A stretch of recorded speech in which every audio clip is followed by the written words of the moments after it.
Isn't it a lovely sound? Is it? Well, I think it is. The Welsh really sing with their hearts. My experience, most people sing with their throats. Oh, Nanny, really? You're just jealous because they're not Scots. Not at all. We all belong to the Celtic race. Yes, and the Welsh are the most musical and poetic of all the Celts. Oh, that record was made at last year's Eisteddfod. I'm writing to Gwilym to thank him for his letter and for sending me the record. Wasn't it kind of him? Well, best not your father know that. Heavens, no. Daddy seems to think that Gwilym's some sort of a Bolshevik anarchist just because he doesn't believe in war and killing. Well, I just hope you're not thinking of asking that Welshman to stay here again. Heavens, no. If I ever see him again, which I'd rather like, I shall arrange to meet him somewhere near Brecon and stay on the farm with Jonty. Well, that's my letter ready. I must post it before the others get back from London tonight.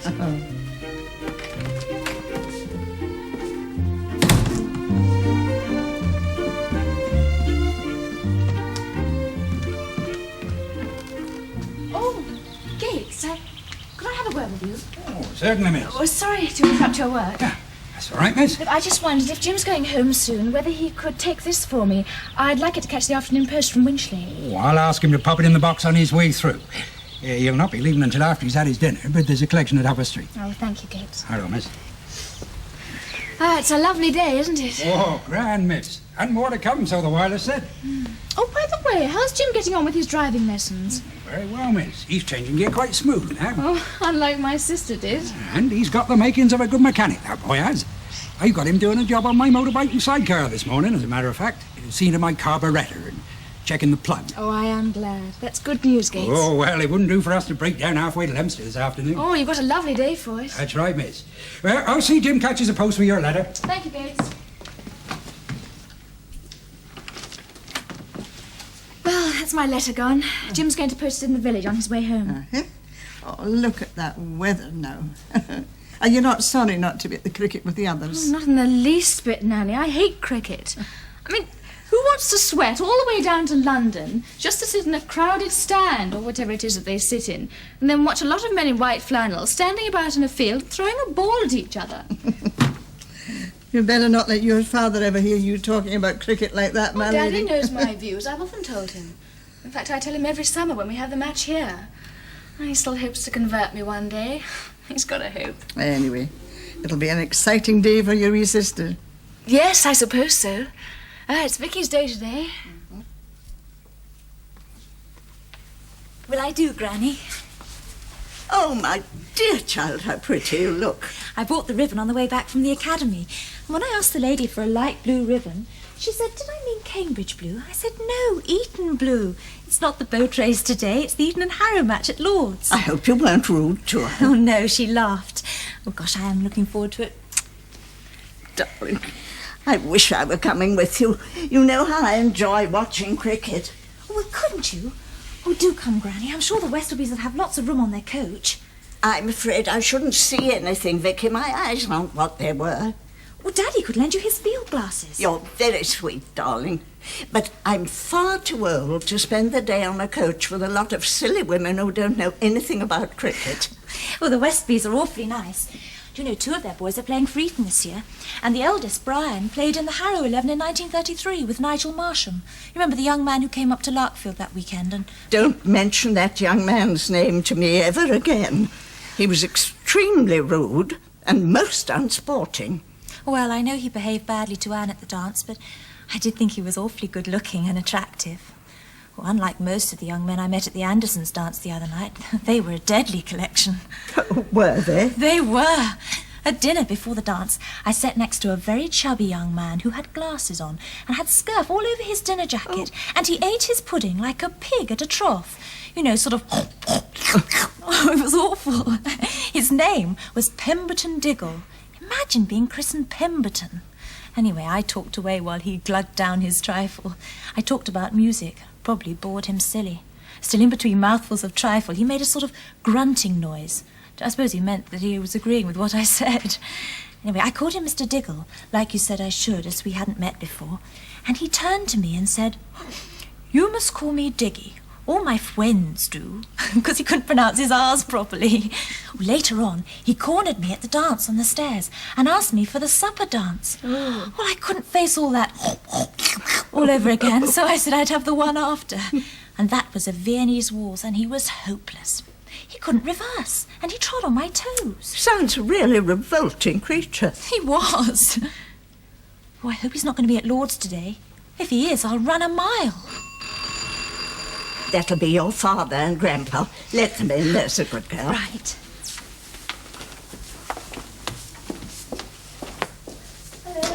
Hello, Vicky. There's my girl. You're all dressed up and ready for the fray. Eaten ribbon, we shall need all the support we can get. Good morning, Alice. Morning. Nice to see Hello, Mother. Darling. Oh, pity you're not coming, dear, you know. Be quite a thrill to be on the Westby's coach with two of their boys play.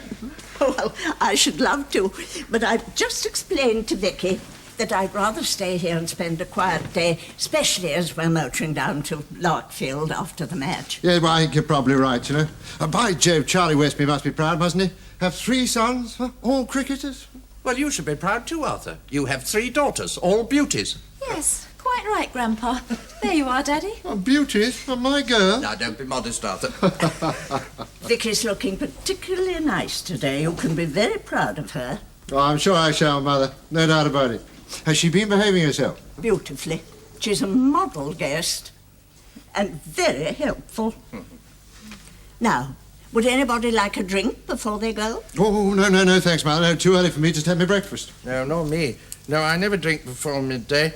And besides, we ought to get off soon, you know. These opening overs are going to be crucial. Well, the porter will get you a taxi if you ask him. He has the loudest whistle you've ever heard. The drivers can hear him 4 streets away. Well, in that case, I think we'll collect one at Victoria Station. Yes. All right, dear. Now, what time do you want me to be ready tonight? About 7, if you can manage. I can't wait to get home. It'll be the perfect end to my first Eton and Harrow match, driving up to Larkfield in the dark. I love motoring at night. It's so exciting. Yes, but are you ready? Oh, I've just got to get my coat. Shan't be a tick. That child's so excited she's fit to burst. Well, it's not surprising. Her very first Lords. Oh, well, she's happy. Well, aren't we all? I should think so. When do you expect them back? Oh, by Jove, Mother, you haven't heard, have you? Well, according to Helen's last letter, Edelman says Anne should be fit to travel by the end of this week. Oh, how wonderful. Well, all I know is that since he took away a very small cyst from Anne's cranium, you know, eyesight back to normal, headaches non-existent. Then you can expect them back any moment. No, not immediately, because Helen's planning to take Anne off to Bad Nauheim. To recuperate, you know, a sort of treat for being a good patient. Oh, what fun. They'll be able to take the waters and have mud baths. I've been there. Exactly, you know. Do Helen, well look good to have a damn good rest at a health spa. Been quite a strain for you, know. Stuck in that clinic all this time. Sorry, have I kept everyone waiting? Yes, you have, slave coach. Well, come along, you people. I think it would be nice if we got there before close of play. All right, Vicky. Well, you say goodbye to your granny and we'll be off. Bye-bye, Bye, Granny. darling. Are you sure you'll be all right on your own? Quite sure. I'm quite used to my own company. And enjoy yourself. And remember, you're looking very pretty, so you can stick out your chest and show off a bit. Really, Mother.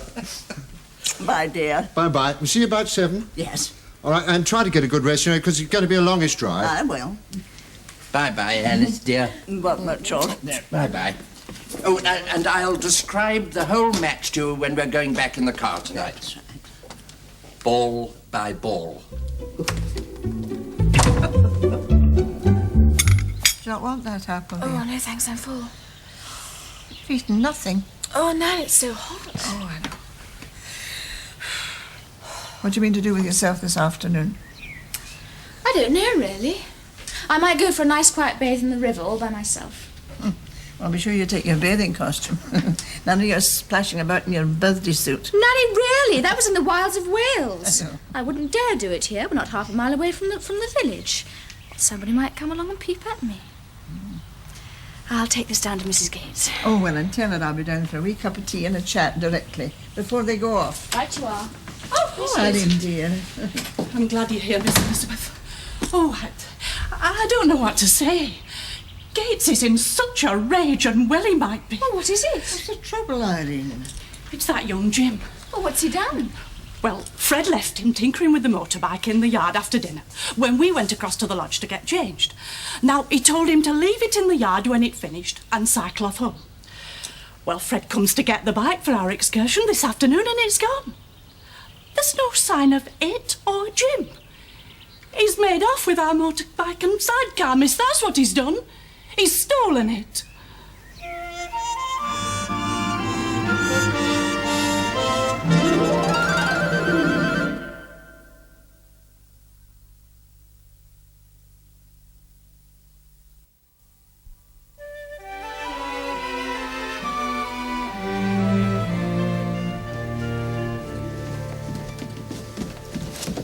Gates, what is all this? That young rascal has gone off with my bike, miss. That's what's happened. Now, are you absolutely sure? The bike is nowhere to be seen, miss, and nor is Jim. Well, as I said, Miss Elizabeth, he was left doing some jobs on it in all good faith. That's what comes of trusting people. I was none too keen in the first place, as you know, Miss Liz, when the commander took him on. But we've tried our hardest, the wife and I. Isn't that so, Eileen? Absolutely. I mean, we've done everything we can to help and encourage the boy. I've had him in my kitchen, I've given him his dinner and his tea, and... well, I've mothered him in a way, haven't I, Fred? And then after all we've done to go and steal our motorbike... Yes, I understand how upset you must be, but I don't think we ought to jump to too many conclusions until we know for sure. He's taken the bike and gone off on it, miss, and if that's not stealing, I'd like to know what is. Begging your pardon. It's deceitful, you see, Miss Liz, for all we've tried to see the best in him. That is a turn, in my opinion. Yes, I know all your views about that, Gates. But it's not my fault if he helps himself to your bike just because I've taught him to read books. Fact is, the young perisher's bit the hand that's fed him. Oh, that's right, Miss Elizabeth. When I think of all the cakes and pies he's had from me and then to turn round and do this... We was hoping to leave here 20 minutes ago. It's quite ruined our day out, I know that. I have to let my sister-in-law know we're not coming, Fred. Best give the whole thing up as a bad job and get on back to the lodge and do some gardening. Yes, I would. Look, let's just wait and see what happens. Yes, Miss Elizabeth. I reckon you'd best not phone the police, miss, seeing that young Tapp has been in trouble for stealing before. This time they might send him to prison. What he deserves. Look, just a minute before you go. I'm perfectly willing to drive you over to Leominster myself, well, rather than ruin your afternoon. Or you may take my car if you wish. The wife and I would prefer to stop home now and do a bit in the garden, thanks all the same. Just as you wish. Look, if Jim hasn't turned up by 4 o'clock this afternoon, I'll ring the police in Horbury and report a stolen combination. Yes, miss. Thank you. Oh, Nanny. How could Jim do it? After all we've done for him. Makes me lose my faith in human beings. You see, I didn't have much faith in when he first came here, dear, but once I found I knew his mother, and then he was kind enough to mend my wireless... There's good in Jim. I mean, he's not a criminal. He's just an exuberant young fool, trying to show off, no doubt. You see, that's not what Fred Gates thinks of. Oh, you're telling me he hates him. Dear, it's gone 3. Well, there's not much sense in sitting indoors on a beautiful day just waiting for Jim to come back. You're far better to come out with your nanny into the garden, dear. I was going to pick a few flowers to cheer up my schoolroom. Good idea, Nan. There are masses of crimson and white roses over by the wall. Ah, but I was hoping you'd come and give me a hand. Come on. Yes, all right. That little swine. How dare he treat me like this, after all I've done for him and the battles I fought for him? And besides, if he has gone off for good, he'll have taken my leather-bound copy of David Copperfield. Lost him.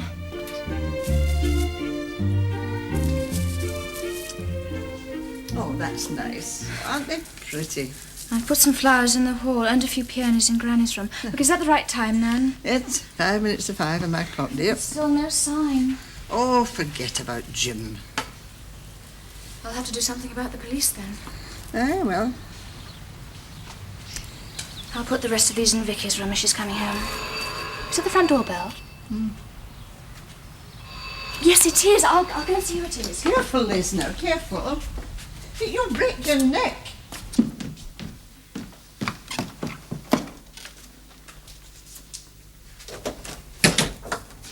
Jim! Mrs. Bourne? No, she's my mother. I'm her daughter. Please, come in. I found this lad in a ditch 5 or 6 miles beyond Roxburgh Crossroads, with his bike and sidecar on top of him. He says he works here, so I brought him here in my car for a bit of first aid. Well, is he badly hurt? He's a bit shocked. Not too bad. Oh, I'm all right, miss. Just come off the bike, coming around a bend too fast. God, go and tell Mr. Gates, I'm going to be annoyed. Oh, Jim! We'd best get his feet up if you'd give me a hand. Yes. Well, look, we'll put him onto the sofa over there. Take it easy, son. You'll be all right. I had to leave the bike where it was, I'm afraid. It's not damaged too badly, as far as I could see. Only him. He's cut himself a bit and bruised, I expect. Oh, my goodness. Oh, Nanny, this gentleman found Jim in a ditch. He's not too badly hurt. You'd best get a rug over him and wash those cuts, Get a rug, Liz, and an extra cushion. I got to go and see Mr. Gates, tell him what happened. All in good time, Jim, see? There, now, rest quiet now. You've had a bad shock. And Nanny will bathe those cuts and then we'll let your mother know what's happened. Oh, thank you very much. You'll be all right now, young fella. Aye, thank you, sir. Well, I'll be on my way if you've no objection. There's nothing more I can do. I was making for Hereford, you see. I'd better get going. We're running a bit late. Well, thank you very much for bringing him back. It was kind of you. No trouble. I'm leaving him in good hands. Well, thank you. Well, Jim, I'll go and ring the Gates and tell them that you're back. Oh, miss, I'm sorry for all this trouble, really. You stay right where you are. As soon as I've rang the Gates, Nanny and I'll take you upstairs and pop you into bed. Or he can have Anne's room. You're very lucky to be alive, young man. I feel all giddy now. It was so hard. I feel a bit sick. Yes, well, it's the shock, really. Now, just lie there quiet. No, it's out in the road still, in the ditch. Look, I'll get Torbury Motors to go out and fetch it and charge the damage to us. He's what? Well, yes, I know he must be Mrs. Gates. Look, I'm sorry, but I can't say any more.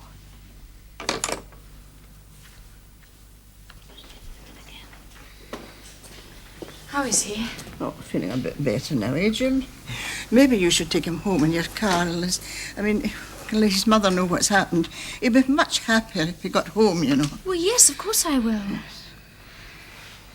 Well, are you sure you're all right, Jim? Yeah, I'm all right, miss. What did he say?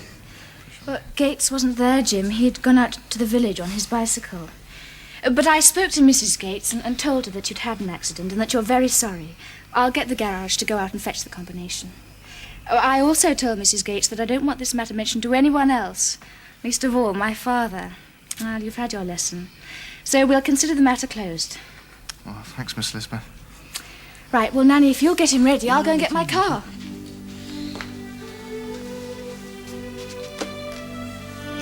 You're a very lucky young man, and don't you forget it.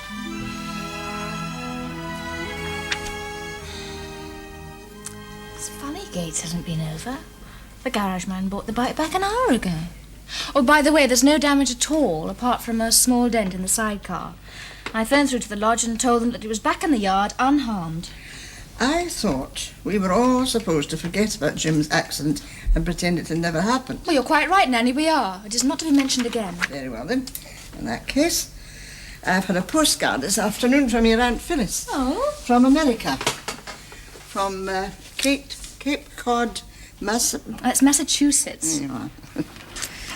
Having a lovely time. Oh, I'll bet she is. And one from your mother. Oh, you didn't say? Oh, well, with all this carry-on about Jim and his accident, it slipped my mind. You can read it, too. It's from Bad somewhere or other. Oh, that's Bad Nauheim. It's the place they're going to for a week before they come back here. Now, this is our hotel overlooking the forest. Oh, it's very grand, isn't it? From our room on the 5th floor, we can see the mountains beside the Rhine in the distance. And having mud bath today. I had one yesterday. Longing to see you all on the 21st. Take care, Nanny dear. Affectionately, H.B. Yeah. Gosh, well, that's the week after next. I can't believe it. That's right. Oh, so not long now, Nan. Oh, away you go to your bed. I can sit up and wait for the others. No, Nanny, I want to be up and around when they arrive. Well, it's gone 11, so they won't be long now. Oh, Harry, dear. Come for your tray, Nanny. Yes. That is, if you've finished with it. Oh, yes, thank you, Mrs. Gates, we have. Oh, it's all right. Look, I can do the washing up in the morning. I prefer to do it tonight, miss, before I go home. Well, very well.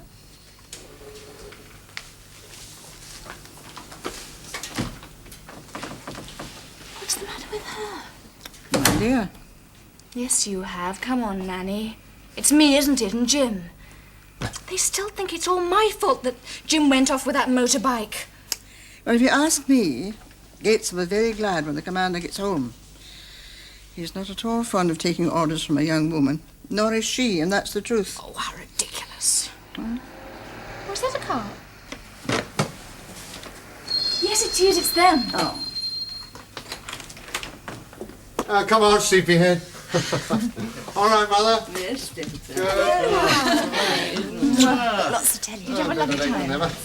Oh, Liz, dear, you shouldn't have waited up for Of us. course, I wanted to make sure you'd all got home safe. Ah, bless you. Are you exhausted? No, dear, no little tired, but quite all right. Oh, she travelled excellently, like a new bottle of wine, didn't you, Alice? Granny, can I get you some cocoa or something? No, nothing for me, thank you, darling. I just want my bed. Oh, Grandpa, some beef tea? No, thank you, Liz. You take your granny up to bed. Good night, everybody. Good night. Now, I'm going to stay here, and with any luck, I might get offered a whiskey and soda. What's the matter, Arthur? Liz, what's been going on since I've been away? Oh, what do you mean, Daddy? Oh, this.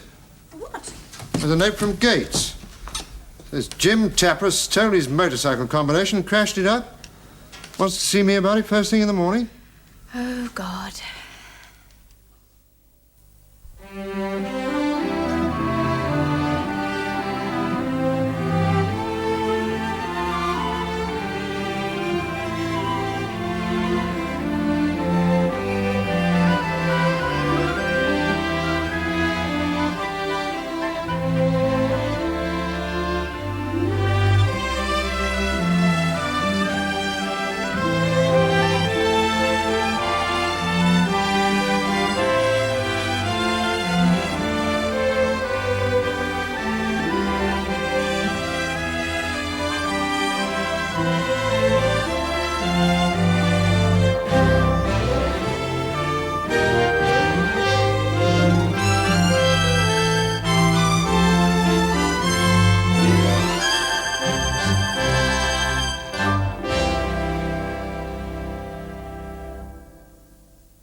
Don't argue with me, Tapper.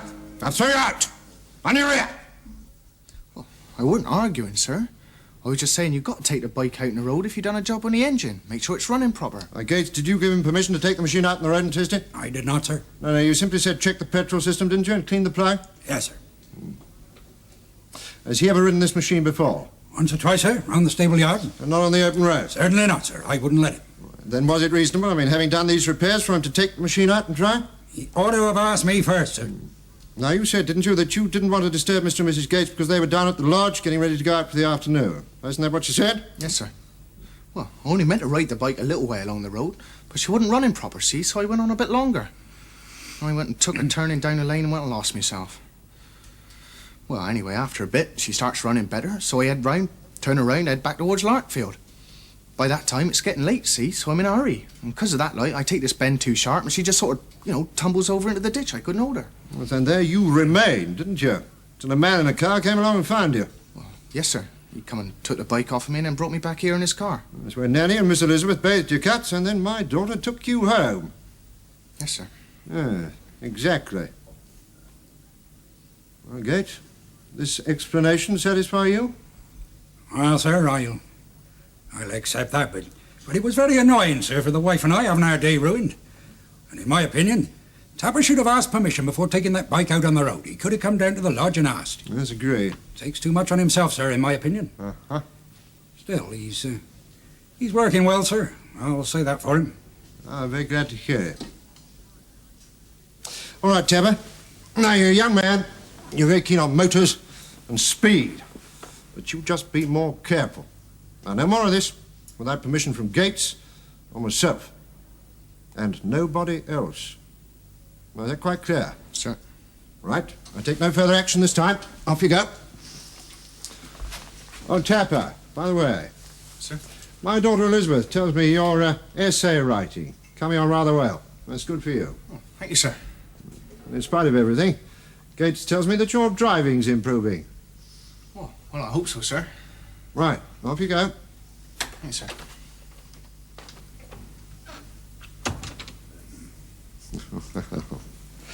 We must see that that doesn't occur again. Yes, sir. One of those unfortunate things, I think, don't you? That's right, sir. Well, now I'd like to have a word with you about the small orchard. Been going to the cost of a new fence and some posts. I'd like your opinion on that.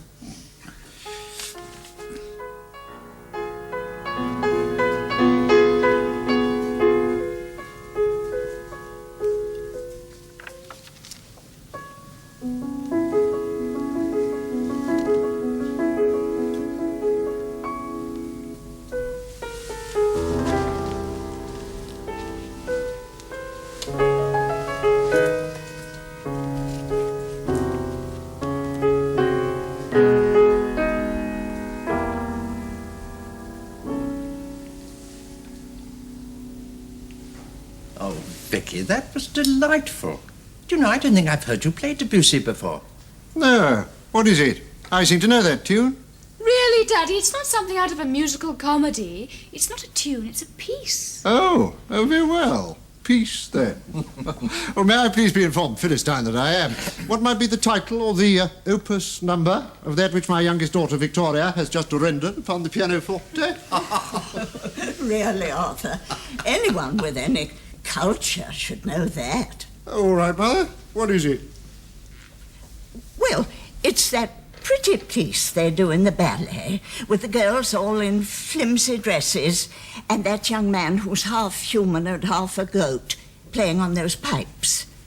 Oh, you know. What is it called? I'm asking you, Mother.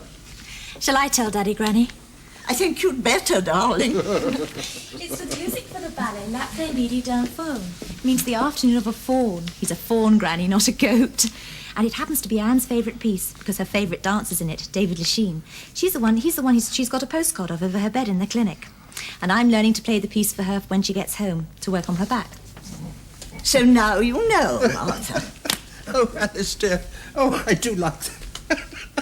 A goat. The afternoon of a goat. Oh, Alistair. Well, now that my musical education has been completed, well, how about bed? You, Mother? No, come on. Mustn't stay up too late. Doctor's orders. Yeah. Well, I think I'd better go too. Whiskey and soda before you go out? No, not tonight, thanks, old chap. No, I've had an excellent dinner and rather too much of that superb claret. Besides, I've got a book I simply cannot put down. The only thing that gets me to bed early nowadays, a good book. Me too. What is it, Grandpa? Well, it's by that fellow James Hilton who wrote The Lost Horizon. And this one's about an old schoolmaster who wouldn't retire. It's a very touching little yarn called Goodbye, Mr. Chips. Well, come along, Alice. Do you know, it rather reminds me of that old beak at Eton, Charles Ashley. He wouldn't retire either, silly old fool. Night, everybody. Come along, the old crocs. Off to bed. Feel so. Please. Good night. Good night. Good night.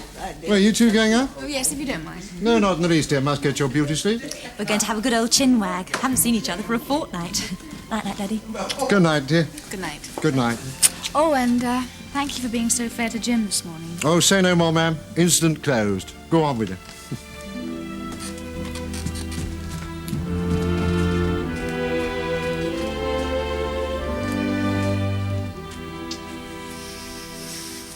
It really upset my friend, Nanny. It really did. Still, it's over now. Nothing more to be said, eh? Ooh, I hope not. It took some smoothing down, did Fred, I can tell you. Oh, he was that angry. Oh, he was angry. To have that little slip of a lad ruin our day off. I know. Anyway, the commander spoke to Fred again. Just before they all went up to dress for dinner.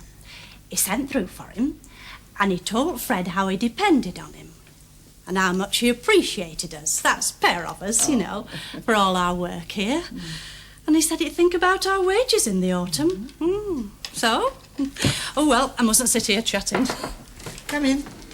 Oh, sorry, Nanny. dear. We just came to say goodnight. Can't stop, Nanny. We're going to have a chin wag. Well, not too late now. Not too loud either. Or you'll keep Lady Bourne awake. She just threw the wall from you, remember? It's all right. We're going up to my room. Oh, I see. Night, night. Good night, dear. Good night, miss. Oh, well, I'd better be on my way too if Fred'll create. He's turned in early tonight.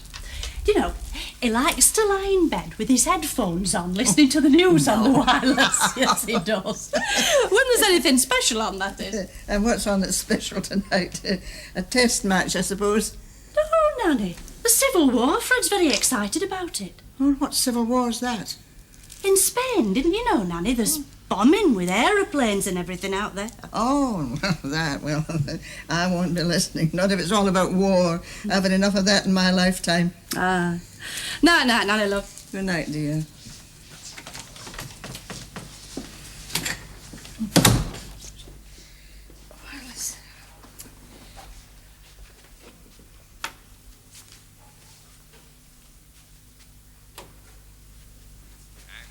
Tennis, Great Britain finally defeated Australia 3-2 for her fourth consecutive win in the Davis Cup.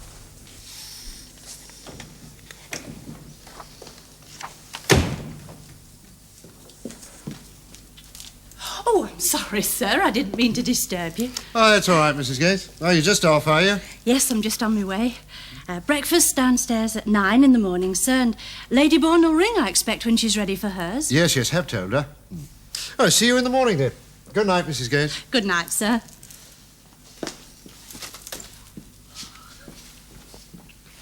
There are few details available so far, but a Reuters correspondent in Basel has been quoted as saying it is feared there may be some loss of life. In the House of Commons, Mr. Duff Cooper warned of the dangers of an alliance.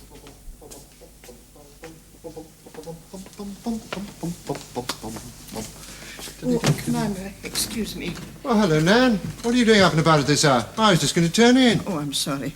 Only, oh dear. I know it's very foolish of me, but I'm just a wee bit worried. Worried? What about? Oh, you'll just think I'm a silly, fussing old woman, but it was something I just heard on the wireless. Oh, no, that wretched Spanish Civil War. No, Oh, no, come on, don't let it bother you. We're not going to get involved in that. Now, come on, cheer up. Have a wee dram. Make your seat. Now, I've just had one. Oh, thank you, Commander, but it's not about the war in Spain. It's whether Mrs. Bourne and Anne will be all right. Why shouldn't there be? It was something I heard on the wireless news just now.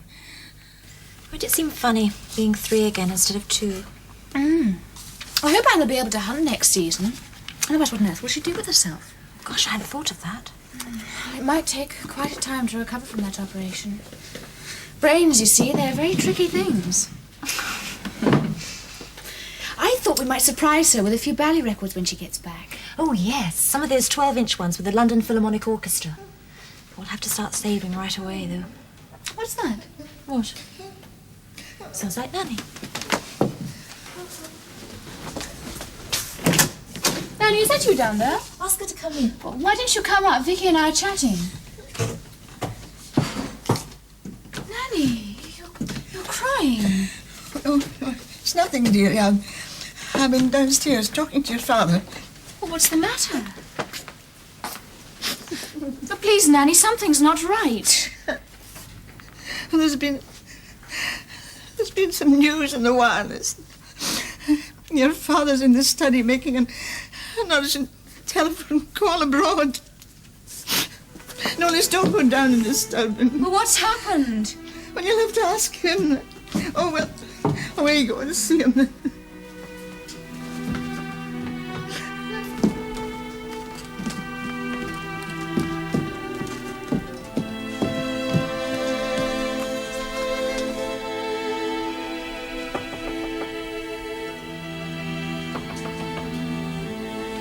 Who's there? Daddy, what's happened? Nanny's in an awful state. Something about some news on the wireless.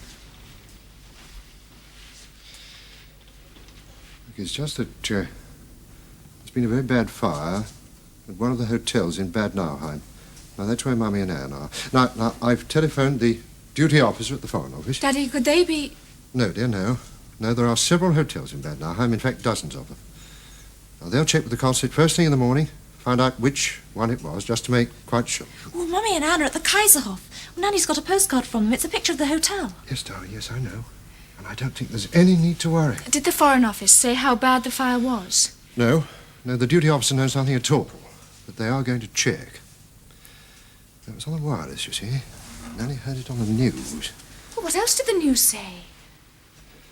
It's just that there were one or two British and American visitors in the hotel. Oh, Liz. Now, look, I don't think we're going to hear anything more until the morning. So why not off to bed, eh?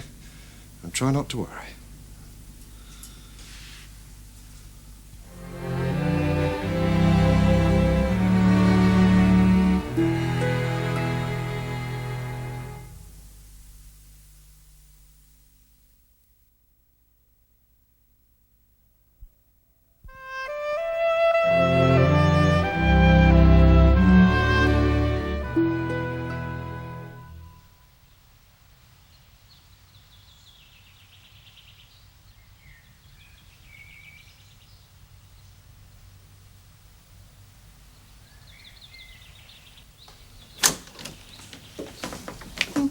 (8:30).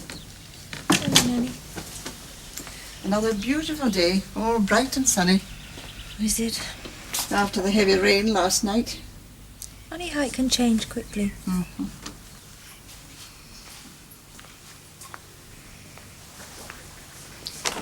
Did you sleep at all, dearie? Oh, hardly a wink. Worrying about Mummy and Anne. I know. Me too. Anyway, we'll just hope that we have good news this morning. No use fretting. Best get up and get your breakfast. Ah, you slim bed. Come on, lazy. Leave it to me. I'll soon get it up. Come along. Listen, is that a telephone? Oh. Yes, it is. It might be news. No, Liz, let your father answer. He's already up and in the study. I must know. The telephone's been busy for the last hour. I'm coming to Liz. No, children, you stay up Please, here. Nanny. No. You're not going downstairs like that. Now go down and have your breakfast once you're washed and dressed as your father would expect. Better not upset him. Get dressed. Okay. Well, can I come and get dressed in your room? Yes, if you like.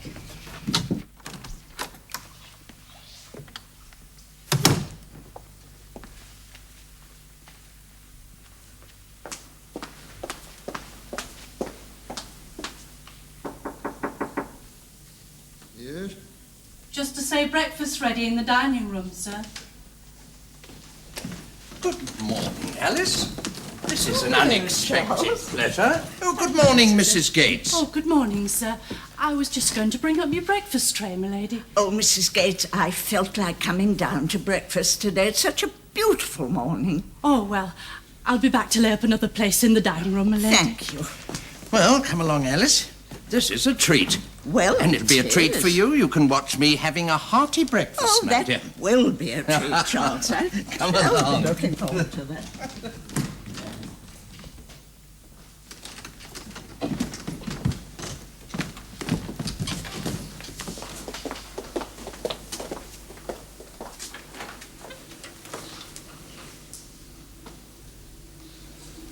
Good morning, Mr. Fuller. Good morning. Did you want to see us, Daddy?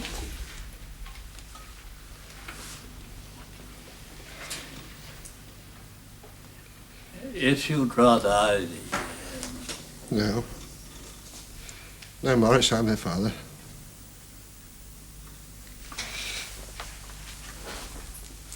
Vicky. Liz, sit down. Try to be very brave. Very sensible girls.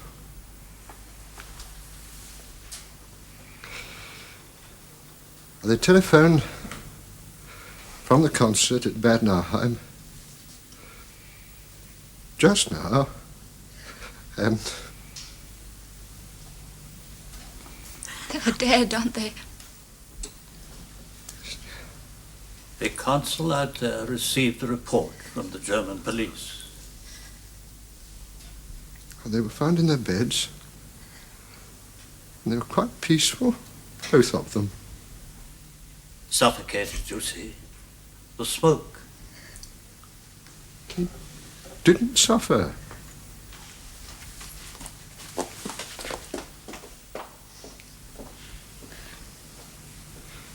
I'll go and see.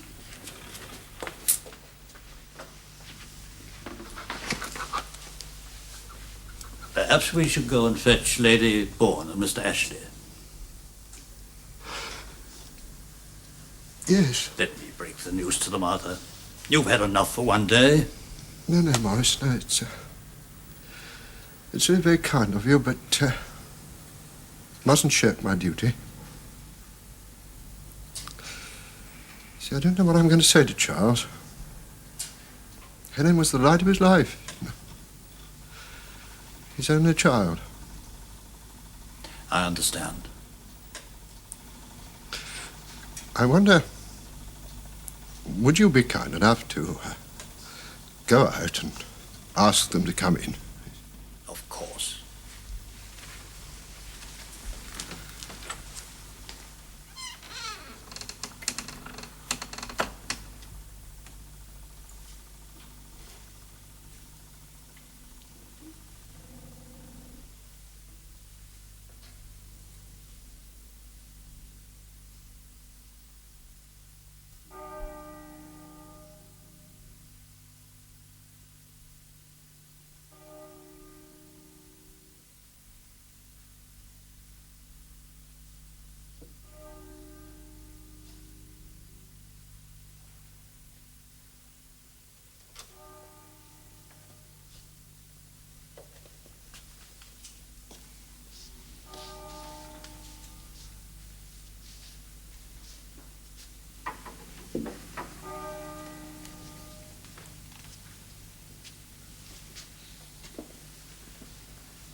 You know, Charles, at this moment, I find it so difficult to believe in God.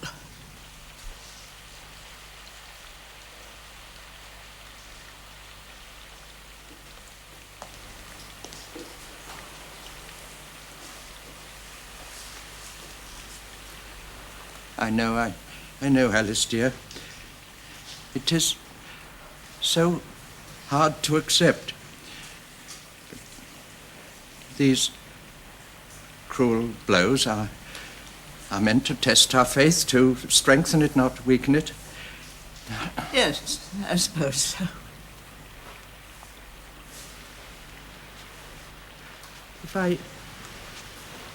If I didn't try and to believe that. I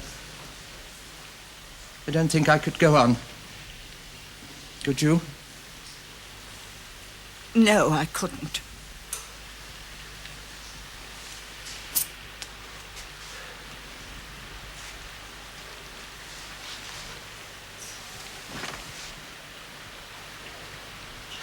You know, when Liz and Anne were babies, during the war, before Vicky was born, Helen used to be so afraid that Arthur would be in some action at sea, as you must have been, Alice dear, always waiting for that dreaded telegram from the Admiralty. Helen feared that she might have to bring up her girls without a father, as so many young women did in those days. Who would have guessed then that Arthur would come through? And I know. Well, I think I'll go upstairs now and put on something more comfortable.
Hello, Phil.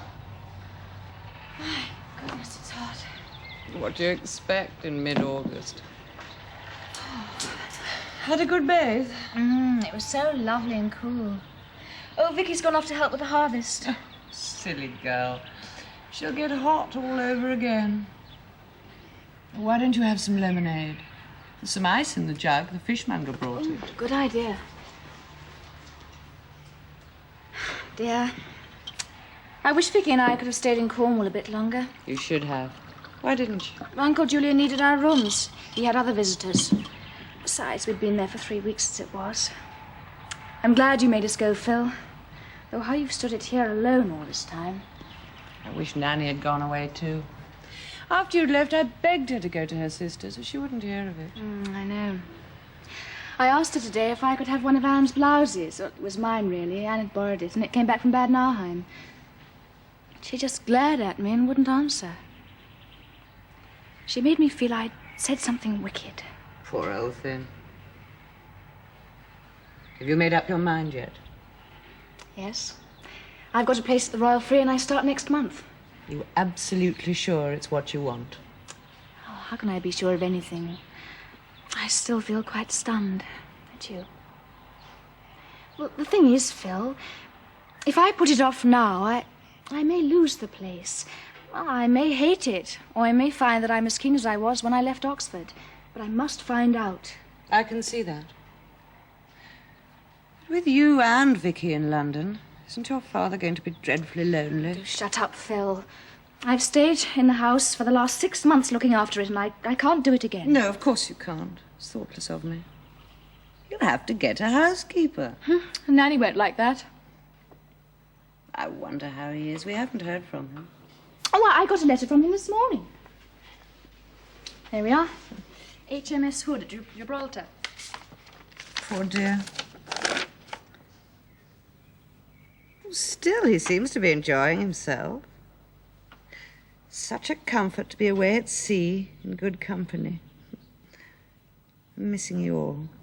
Be home soon. It was a brilliant idea of Rosie's father, Admiral, Barrel. Oh, yes.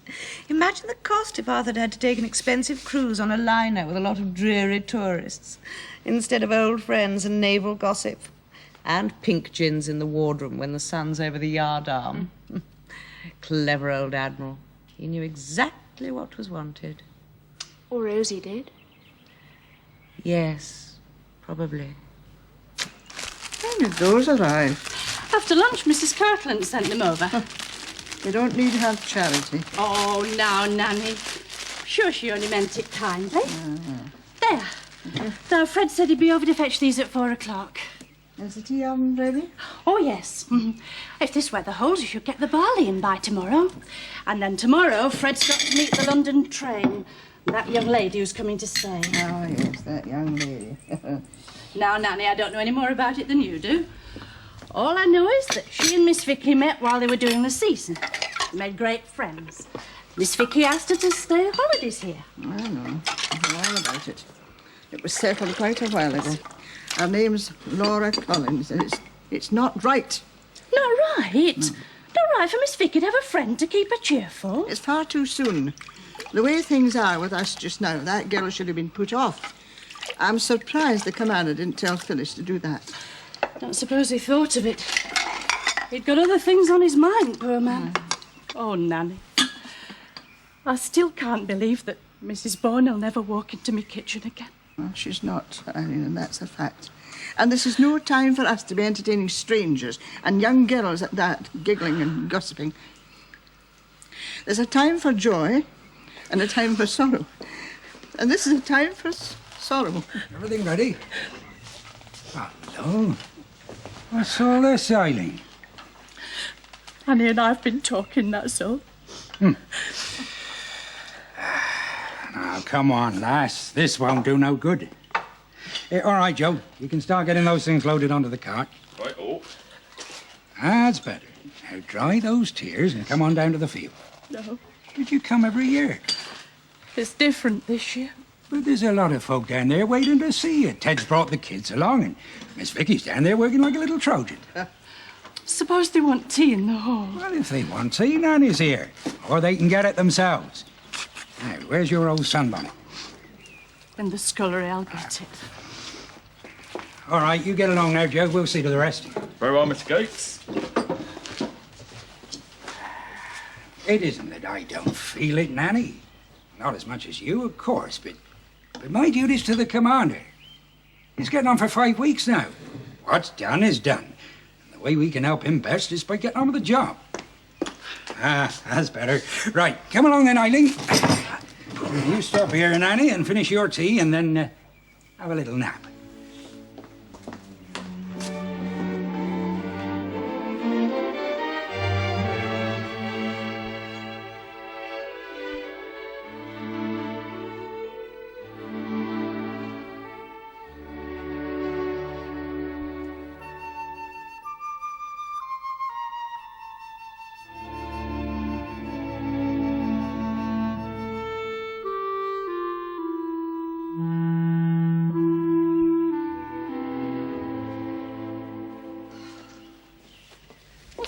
I came through the kitchen. Nanny's in there. She says I oughtn't to be harvesting so soon after the funeral, wearing trousers in front of the men. Oh, don't take Nanny too seriously. She's...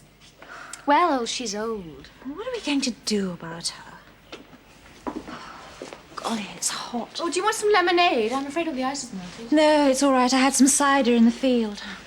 Where's Aunt Phil? Oh, she's having a cool bath. Just what you need by the look of you. I'm going up.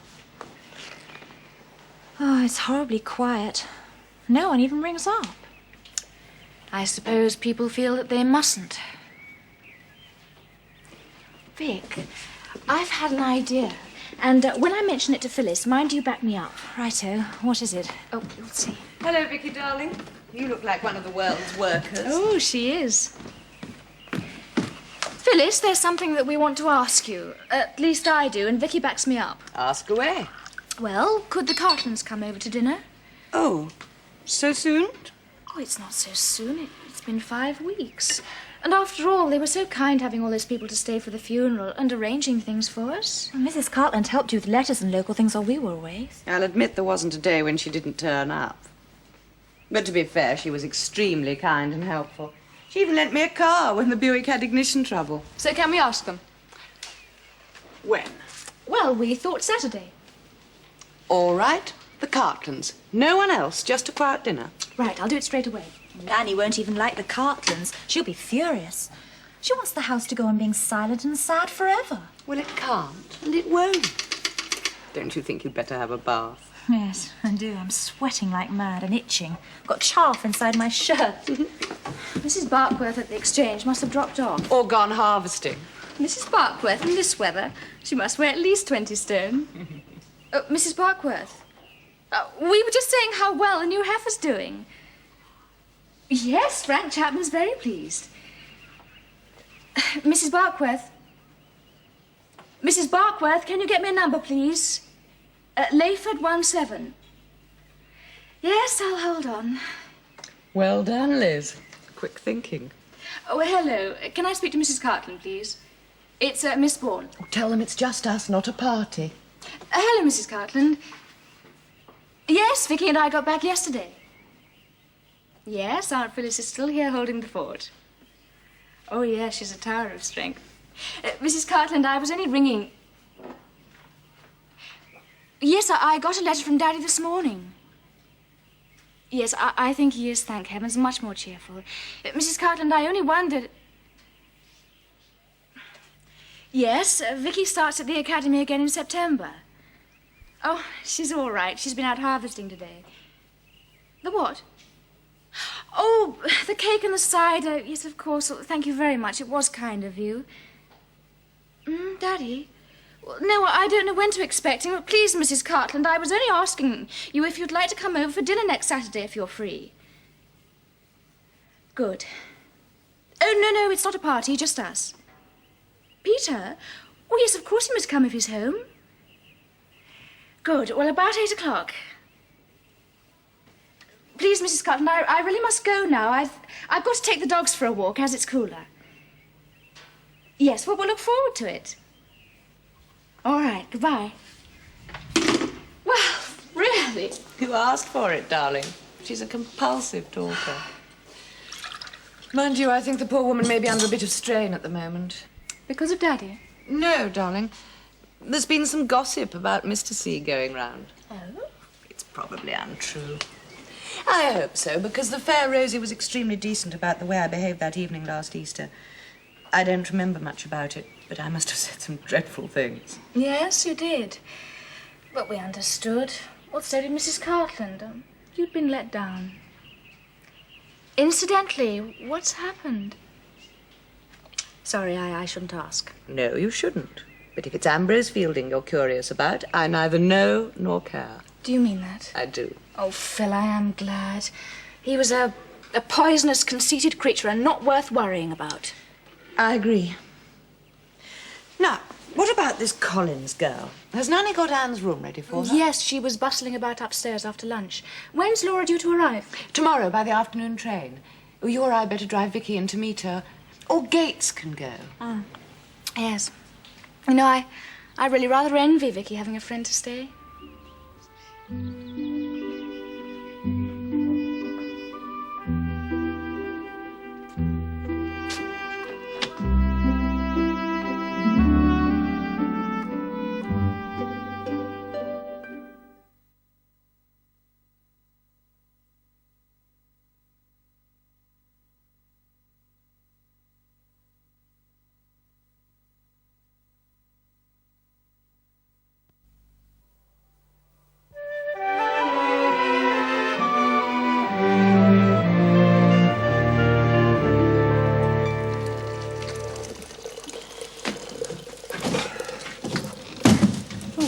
Train on time, Fred? Aye.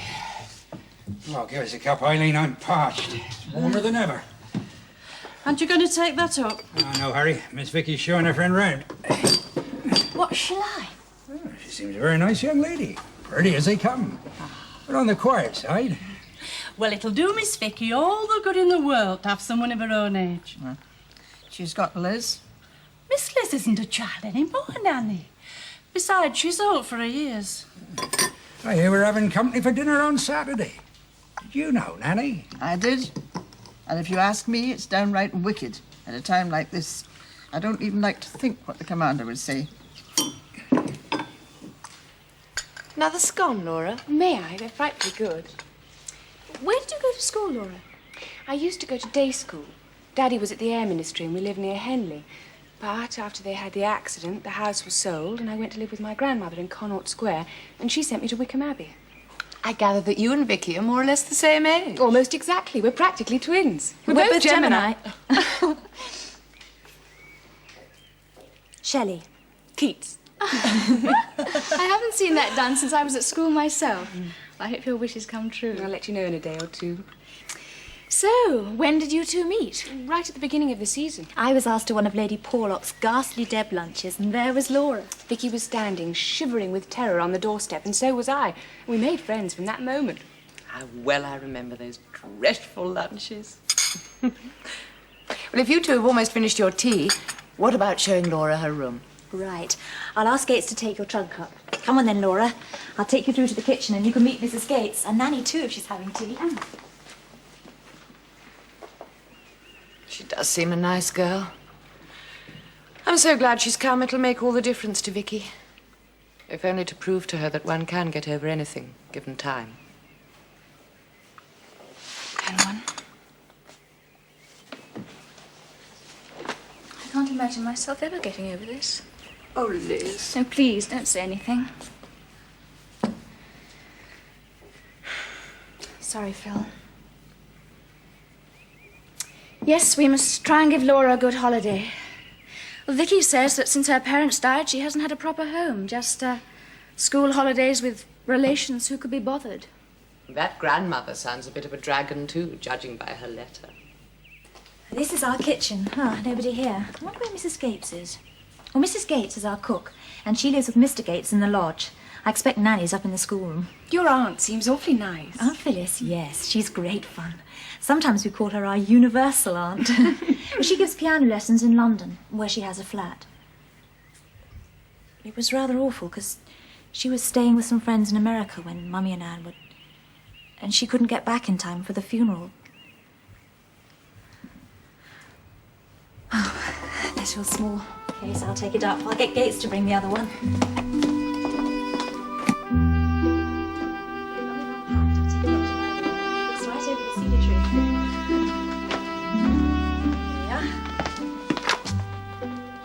God, it's locked. Was it stuck? Shall I try? No, it's locked all right. Oh, good. Here's Nanny. Nanny, come and meet Laura Collins.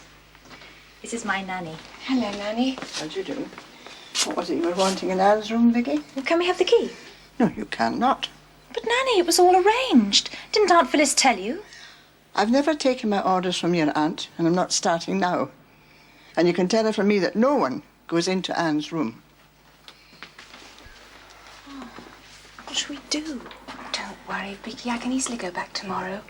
If you can put me up just for one night, it might be better. Perhaps it's a bit soon. Oh, no, don't be silly. Of course you must stay.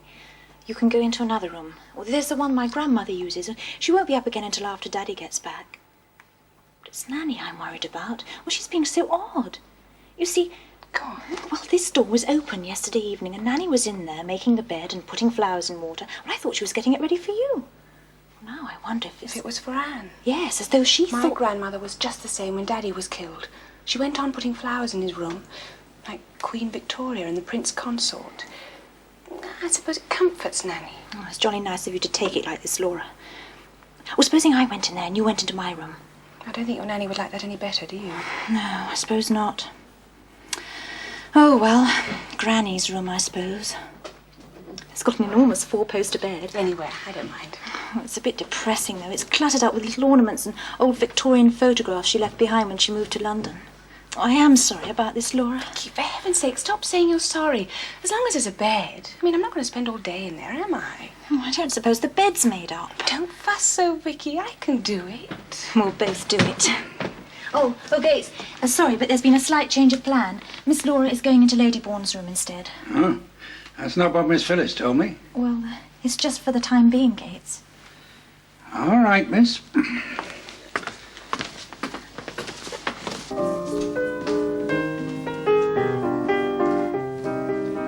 Everything calm now? Calmish. Now they've got Granny's room ready, they've unpacked, and now they're getting changed. And Nanny? Still in the schoolroom, refusing to speak to anyone about it. Poor Vicky. The first time she has a friend to stay since she's grown up, and this has to happen. Yes, it's hard on Laura, too. It's making her feel unwanted. Vicky, at a time like this, she ought to have Nanny's shoulder to cry on. Liz, have I been very feeble about Nanny? Feeble? Should I have ordered her to open up Anne's room and pull herself together? I don't think she'd have taken it from any of us. It wouldn't have helped. Mrs. Gates seems to think she should be under the doctor. What can Crappy do? I mean, there's nothing wrong with her physically, as far as I know.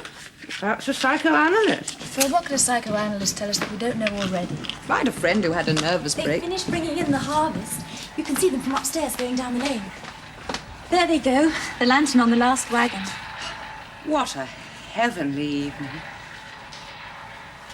I remember one year when Mummy was... Look, the moon's rising. Doesn't your cedar tree look huge in this light? We might go out and sit in it after dinner, in my private hideout. Would you like that?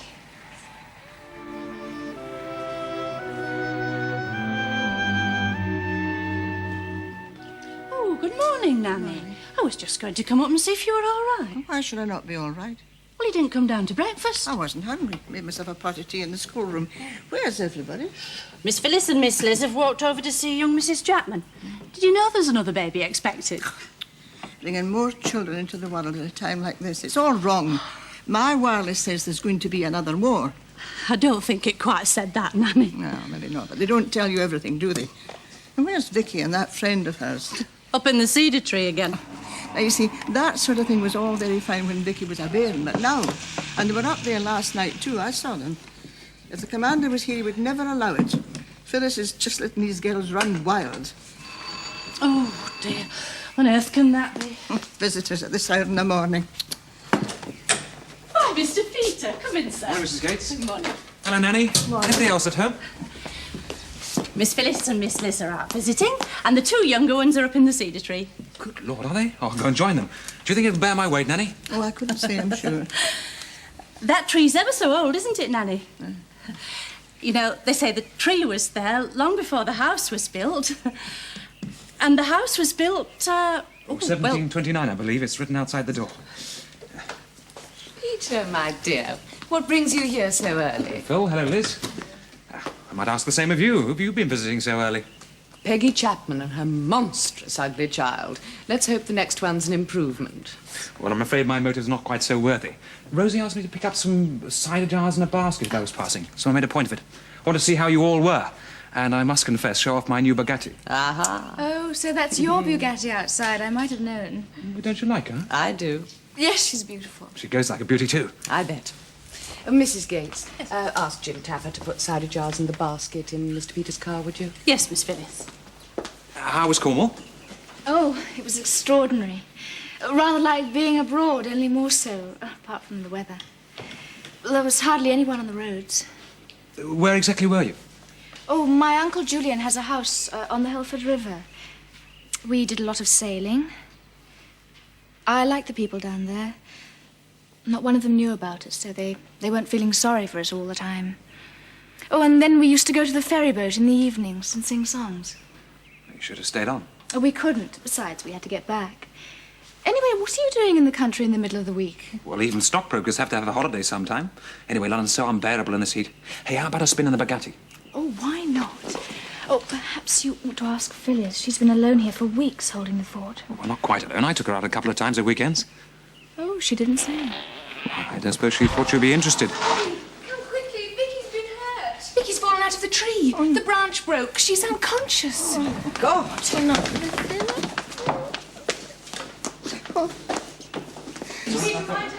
Okay. Oh, Liz, can you do if anything's broken? Wait and see. Down here Down on there, the Nanny, sofa. okay. Are you all right, Flora? Peter, lay her on her side. I think she's only winded. Pray heaven you're right. I'm going to ring Croppy.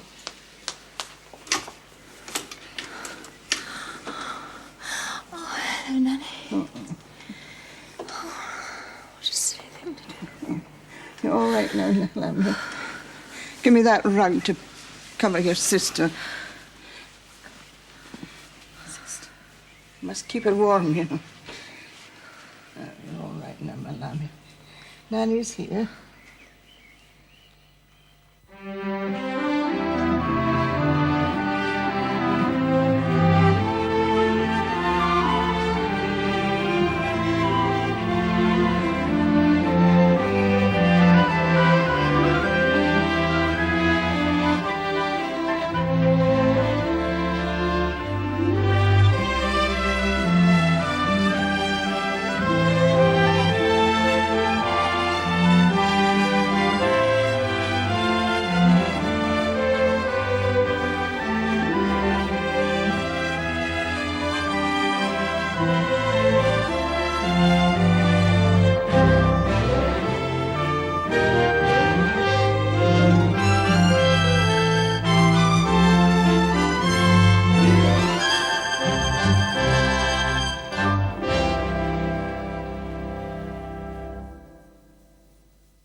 Is Dr. Cropper there, please?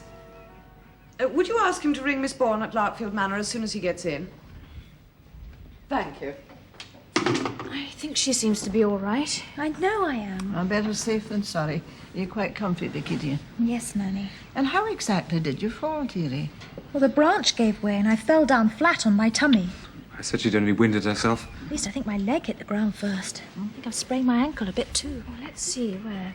Oh, careful, Liz. Look, I know what I'm doing. Yes, that's as may be, but best leave it till Dr. Cropper comes. Well, what about hot, sweet tea? Well, I'll get it at once the kettle's on. What on earth's that for? Well, I don't know. I thought in case of shock. Oh, Vicky's not a case of shock. Oh, Blethers, of course. It was a terrible shock for the child falling like that. It's not that sort of shock. I'm talking about surgical Oh, shock. goodness alone knows what you're talking about. But a cup of tea never did anybody any harm. Well, there's nothing wrong with me. And I loathe the idea of hot, sweet tea at this time in the morning. Yes, but you'll take it from me, darling. Shall we go and have a look at that tree? By all means. Oh, I can see Gates out there already inspecting the damage. Thank goodness you're all right, Vicky. At first I thought you were quite badly hurt. Well, lucky you weren't hurt yourself, Laura. Thanks to Vicky. She heard the branch going and pushed me back. I think perhaps the child should be put to bed. Oh, good heavens, no. She can stay here till Croppy comes. But you might put a cold compress on that ankle. I think it seems to be swelling a bit. Do you think it's broken? No, I shouldn't think so. It's probably just a sprain. Or it might be a Pott's fracture. Oh, what did you say? It was a sort of a fracture near the lower end of the fibula. What's it got to do with Potts? Well, because a man called Pott, Percival Pott, was the first to describe it. It was in the 18th century, and he got this sort of broken ankle as he was crossing London Bridge. How on earth did he do that? I don't know. Tripped over something, I expect. How do you know all this? Liz is going to be a doctor. Are you? How marvellous. I'd love to be something. But my grandmother says a woman's place is in the home. Kinder, Kirche und Küche. What does that mean, dearie? Oh, it means all women are fit for, according to the Germans. At least according to the Nazis. Children, church, kitchen. And what's wrong with that, may I ask? Oh, plenty if you want to be a pianist or a doctor. Or an actress. Is that what you wanted to be? I wanted to try and get into drama school. But my grandmother wouldn't hear of it. Ladies don't go on the stage. Oh, I say, how rotten for you. Perhaps you'll be discovered by Alexandra Corder or someone and turned into a film star. Oh, what nonsense you talk. Oh, here comes your tea. Thank you. Here you are, dearie. That's fine now. Drink it up for Nanny. That's Yes, a clever Nanny. girl. Yes, fine now. You're quite comfy. Can I have another cushion? Oh, yes, of course. There you are, dear. Now. Is that all right? Fine. Why do you two not play a nice game? Oh, backgammon. Why not? Where is it? It's over there by the fireplace in that box. Well, I'll go and see to that cold compress. And if you want anything, Vicky, just call me. And be careful not to move that leg. I'll look after her, Nanny. That's a clever girl. You're red. That's good. I'm always luckier with white. Oh, and Laura, dear, once Dr. Copper's been, I'll go and see to your room. Oh, thank you, Nanny. I'll maybe have to move some of Anne's things, an awful lot of them, especially photographs of Tallulah. Tallulah? Anne's mare. Oh, don't put them away. I love horses. And riding. Oh, yes, love it. Oh, perhaps we could get Tallulah back for you. Yes, well, we'll see about that. Eh? Well, have a nice game and be good girls now. We will. We will. Oh, what did Dr. Cropper say, Miss Phyllis? Vicky's perfectly all right. No harm done. Her ankle only needs a day's rest. I felt rather a fraud getting him over, but he quite understood. And I was able to have a word with him about Nanny. Oh, good idea. He's given me some tablets for her and persuaded her to have a lunch tray in the schoolroom and then rest until tomorrow. Ah, that's good. Well, I'll make her a tray up and take it upstairs for her. I'll take it, Mrs. Gates. I want to have a word with her anyway. Oh. Do you think a little cold chicken and some salad, miss? I should think that would be fine. I'll help you. Right. Do you think Nanny's going to be her old self again now, Miss Phyllis? You know, she's been acting very strangely just lately. I know. Oh, thank goodness Miss Vicky's all right. The poor old tree came off worse. Yes, so I hear. Anyway, Gates and Jim Tapper are putting an iron bar in to strengthen the bow, and he says no more climbing. Won't stand the weight. At least not until the girls have children of their own. If they have children of their own. With one of them a doctor and the other a concert pianist, they may not have time for children. Oh, it seems a pity, doesn't it? Does it? I'm not good with the very young myself. Later on, I'd like to have a word with you about Saturday night's menu.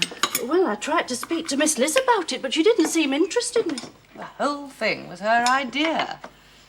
If you ask me, Miss Phyllis, she's bottling things up too much. She always did, you know, even when she was a little girl. Oh, I remember when the children had that little spaniel pup that got run over, you know. Oh, Miss Liz would be, what, about 10 at the time? But the tears and bawling that went on from the other two, but not Miss Liz. She never said a word. She just went white, and she walked out into the garden alone. She wouldn't touch her lunch. Well, do you think that'll be enough? That's perfect, Mrs. Gates. I'll take it up to her and see she gets a good rest. Right.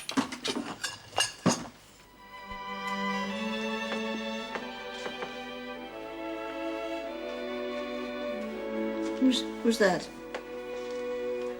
Oh, it's you, Vicky. Oh, sorry, Nanny. I didn't want to wake you. Oh, it's all right. I was just snoozing. Oh, what time is it? It's nearly 7. Oh, good gracious me. I've been dozing here ever since 4 o'clock when I had my cup of tea. It must be these tablets Dr. Cropper left for me. I expect so. Nanny, there's something that I want to tell you. And in any case, what are you doing here? You should be resting that leg. Oh, it's much better already. The swelling's gone right down. Well, I had to come up to change anyway, so there's something I want to tell you, Nanny. About Laura's room. Oh, no, nothing to do with that. Tomorrow will do. Oh, she understands. Ah, she's a nice lassie. I hope she's enjoying her stay. Oh, she is. Tomorrow we're going to pick plums if my ankle's better, and probably have a bathe. Oh, that'll be nice. Well, what did you want to say if it wasn't about the room? Well, it's something that might make you feel not quite so sad. Oh, dear, what is it? Do you remember last summer? That boy, Rex Burton-Smith, who came over for tennis and then died quite suddenly. Oh, yes, that was sad, yes. Well, I've been out with him 2 or 3 times, and I was pretty upset. The night we heard he died, Mummy came into my room and we had a long chat. And she told me what the Greeks used to say. Those whom the gods love die young. And she said that Rex would never grow old, that he'd always be near the people who loved him, and as if he'd just gone on ahead.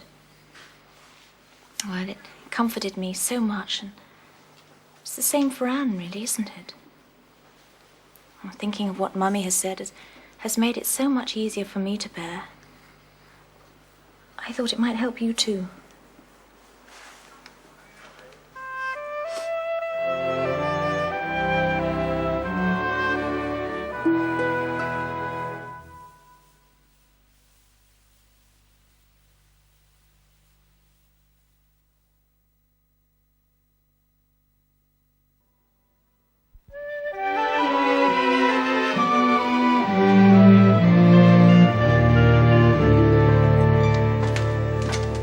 Mrs. Gates!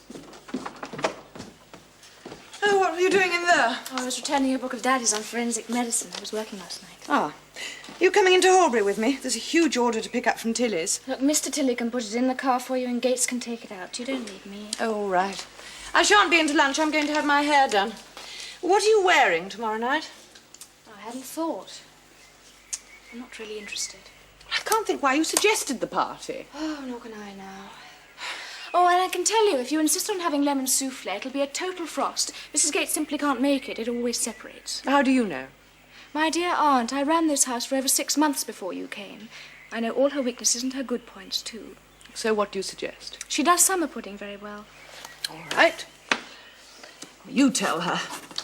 I'm beginning to wish we'd never arranged this silly party. So am I. Oh, Jim said he thought he heard you calling me, miss. Yes, is there anything you want to add to that list? Yes, just those things there. And then there's the wine, of course. Well, surely there's wine in the cellars. Oh, yes, there is, but the commander went off with the key on his key ring. Oh, Lord. Well, there's only what was out when he left, and that's nearly all finished. Well, I have to get something from Tilly's. Oh, well, they say Mr. Cartland keeps a very good cellar over at Layford. I don't think it fancy grocer's wine, miss. What else can I do? Well, I'm sure there are some very good wine merchants in Hereford. Why couldn't you go there? Well, I can't. I've got to have my hair done and all this shopping. Well, couldn't Miss Litz go? You ask her, Mrs. Gates. She wants to speak to you about the menu anyway. Oh, what a nuisance about the wine. Very good, Miss Phyllis.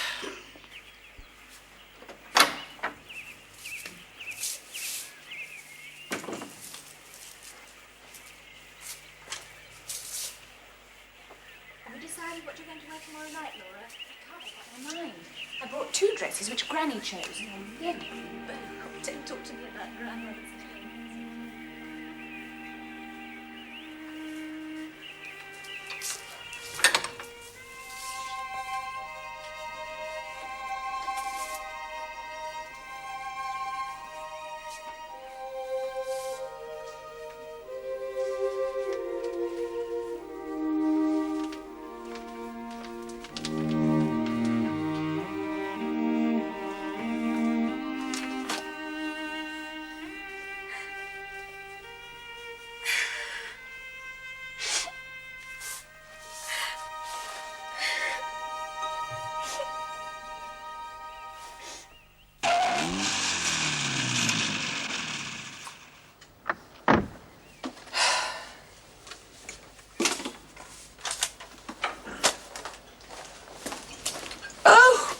Peter, you again.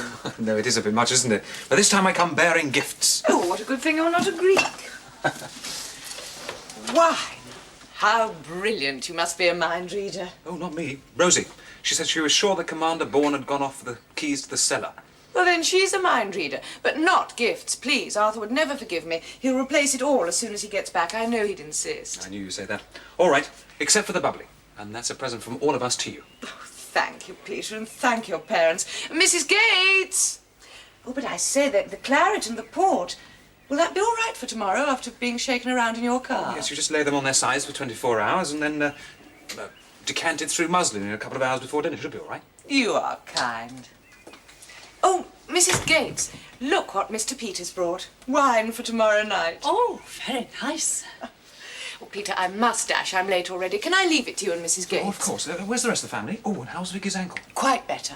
The two young ones are out picking plums, and Liz is, I don't know where she is. Maybe she's walking the dogs. See you tomorrow, and 1,000 thanks to you and your family for the booze. Bye. Now, Mrs. Gates, if you'll show me where to put these precious bottles. Yes, of course, Mr. Peter. There's a wine rack in the pantry. This way. Well, the champagne should be put in the larder. It must be kept cool. Peter, what are you doing here? Searching for you. Must I look like? Here. Oh, thank you. I've been quite sensible up to now. Good heavens, you don't have to apologise. Probably the best thing you could do. Here, how about a spin in the car? Well, like this? You blow your nose as we go along. May I? Of course. I've been dying to show you the Bugatti. She goes like the wind. Yes, I'm sure she does. I must look ghastly. You do a bit like a grubby little girl. Liz. Yes? I do know what you must be feeling. Although you and Anne used to squabble so much, I know you were very close. It must be ghastly for you. You know, when she went away last Christmas, I knew she might die. I was prepared for it. And then, after months of worry, suddenly she was cured, really better. And then... just seems such a waste. And Mummy, too. You're the first person I've really talked to. Does it help? Yes, it does. Good. Then smile, please. Just a little one. Good. That's much better. Come on, we'll go over to Morven and have lunch. Everything all right, Annie? So far, Nanny. Fancy a cup of tea? Oh, I wouldn't say no to that. Fred will be in a minute for his 11s. Oh, the poor man will need a hot drink. Must be soaked to the skin, I dare say. Oh, no, he hasn't been working outside this morning. He's been sewing logs. Thank you, dear. Ah, there you are, Fred. Tea's just ready. I reckon this rain will keep on all day. I knew the weather'd break when the wind changed yesterday. Still, just what the garden needs, a good drenching. How are you getting on with that dinner party? You all right? Oh, yes. And Peggy Chapman's coming in this afternoon to give me a hand. That'll be Miss Liz. Oh, she's never out in this weather. Oh, take more than a drop of rain to keep her from exercising the dogs. Oh, dear. Tea, Look at you. Well, you be straight upstairs and change your shoes and stockings. Yes, all right, Nanny. Where are the girls? Oh, fussing over their evening dresses. And Laura's getting Vicky to do her hair a new way. Vain creatures. I'll go and see them after I've changed my shoes. Oh, how are you getting on, Mrs. Gates? Oh, everything's well under control, thank you, Miss Liz. Oh, yes, salmon mousse, game pie, and summer pudding. Well, let's hope they've all got good appetites. Let me know if you want any help. Right. Oh, what a change in Miss Liz. Oh, it's nice to see her smiling again. And if you ask me, she's... Oh, well. I'll better go up and see what she's wearing tonight. May have to do a bit of ironing. Nice cup of tea, thank you, Annie. Wonder what Nanny was going to say. You women gossip too much. Yeah, not got much of an evening for their party, have they? Oh, dismal. Good thing Mr. Peter brought over that champagne. Cheer 'em up a bit. What What a night. It's absolutely pouring. Still, Geoffrey says it's needed. It's a pity you couldn't wait till the harvest was over. Yes, it's bad luck. Have you got all your barley in? Oh, not quite, I'm afraid. Oh, Mrs. Cartland? Yes. This is Laura Collins, who's staying with us. Oh, yes, Peter told me. How do you do, Laura? Very nice to meet you. How do you do, Mrs. Cartland? Are you staying for the weekend? No, for the whole holiday, I hope. Oh, how lovely. We must get the girls to bring you over to Layford to play tennis. Oh, I'd love that. Do you live in London? Mostly. That's why it's so lovely being here in the country. It's lovely for Vicky to have you. Come on, no heel taps. Oh, righto. Cheers, cheers. Good health. Cheers, Rosie, Geoffrey. Cheers. Thank you. Do you know, I think I've got rather a good idea. Yes. Well, I thought that after dinner we could all play dumb crambo. Well, you all know it. Yes. The losing side must pay a forfeit. Oh, rubbish. Oh, yes. Good. I love forfeits. We used to play it at school. So did we. Well, Daddy hates it, though, doesn't he? Well, they didn't leave much of that game pie, did they? No, the summer pudding. Finish it up, Nanny. Oh, no, thank you, not for me. Fred, come on. Well, if it's going to him. I must say, Eileen, I think you've done him proud. And so do I. Well, oh, Mrs. Cartland came up to see you before dinner, didn't she, Nanny? She did. Oh, what about? Oh, to tell me something we all knew already. How good it was for the girls to start going out again and to invite people here once in a while. Well, that's true enough. Yes, but it's not even 2 months. I just hope these Cartland people realise that and don't stay too late or start playing silly games. Oh, I think they'll do that all right. They were talking about it at dinner. Now, this is your last chance before you have to do your forfeits. And this time, it rhymes with thing. Thing. Come on. Yes, good. Good idea. Go on.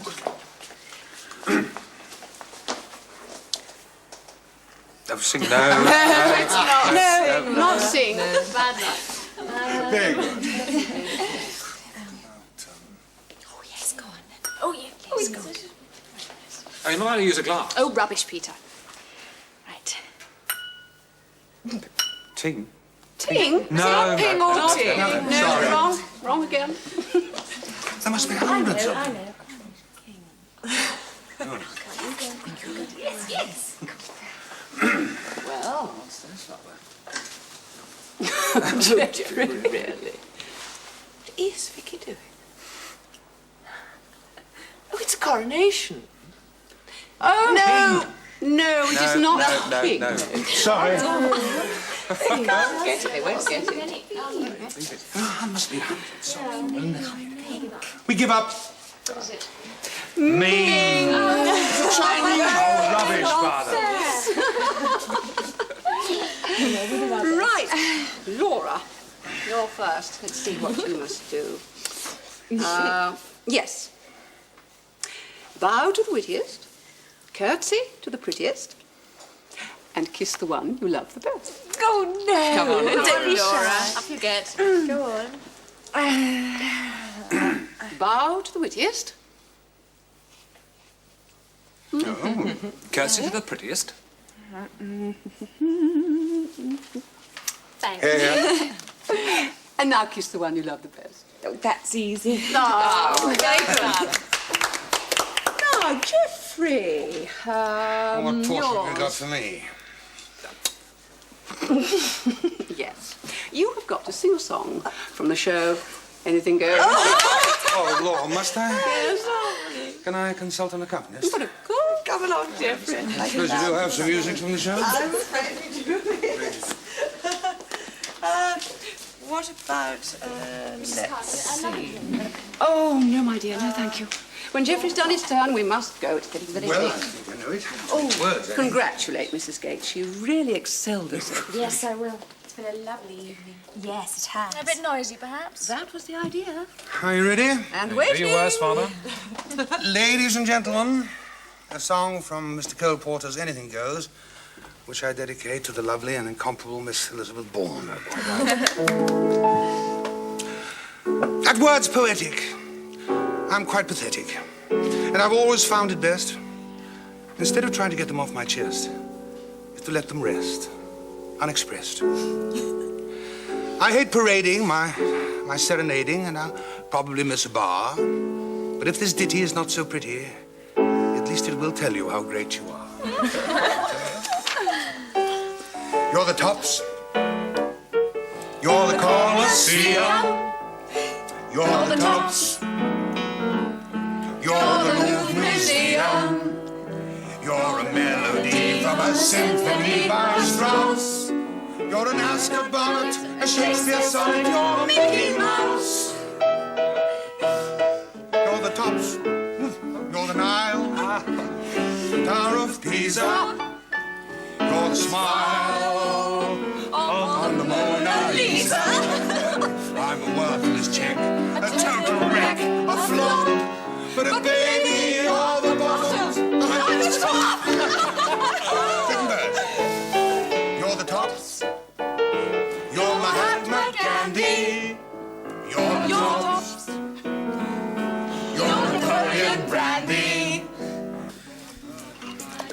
See, I think that's going a bit far. What did the commander say? A good laugh never hurt anybody, Nanny. Is that Mr. Cartland making all the noise? He may be a millionaire, but he's not what I call gentry. I think I'll go off to my bed. I don't think I'll get much sleep with that racket going on. Hey, listen, they've stopped. They'll be going home now, I expect. Bye, Phyllis, and thanks. Good night, Rosie. Bye. I can't think why they're thanking us. Geoffrey provided the wine and Rosie organised the party afterwards. Oh, I feel so much better for it. So do I. Laura? Yes? Why did you choose Mrs. Cartland as the wittiest? And she's kind and nice and practical, but I wouldn't have thought particularly witty. I know. I ought to have chosen you. I wanted to, but if I had, it would have been all family. You, Liz, and Vicky. So I couldn't, could I? I see your point. Oh, well, I think I'll go and say goodnight to Nanny.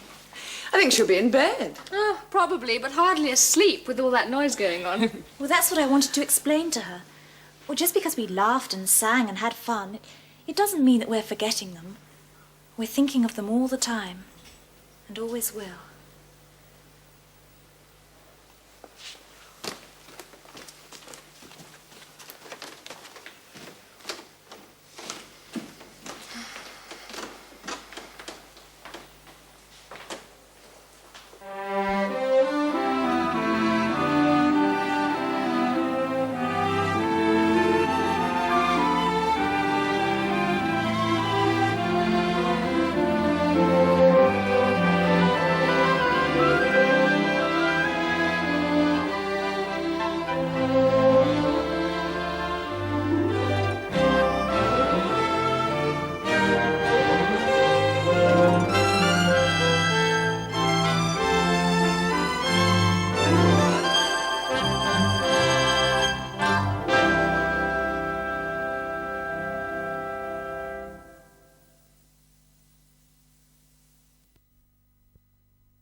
Oh, hello, Mrs. Barkworth. Good morning.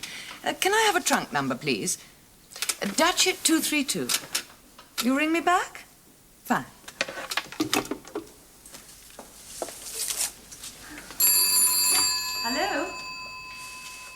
Doctor? No, not shocked, just surprised. I had a trunk call in and I thought you were it. Not that they could ever get through to Datchet that quickly. Yes, Charles Ashley. I have to go to London and I wanted him to come down and keep an eye on everything. Are you? Well, I suppose it's time you got back to the city. Dine with you in London? I'd love it. Oh, no, I'm sorry, I can't manage Thursday. Yes, Wednesday would be fine. Do you know where I live? Of course you do. Well, pick me up at the flat first and I'll give you a drink. Day after tomorrow, then. Discuss what? Oh, I see. Yes, we will. Goodbye.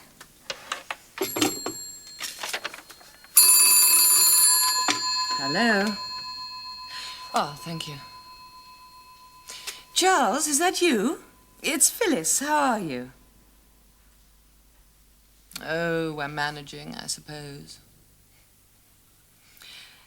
Charles, dear, I have to go to London to, well, to see to my flat and pay Mrs. Bundy and, well, not wanting to leave things quite unattended here, I wondered if you'd be a darling and come up for a few days and keep an eye on things. I gathered you were back from your fishing in Norway. How was it? Good.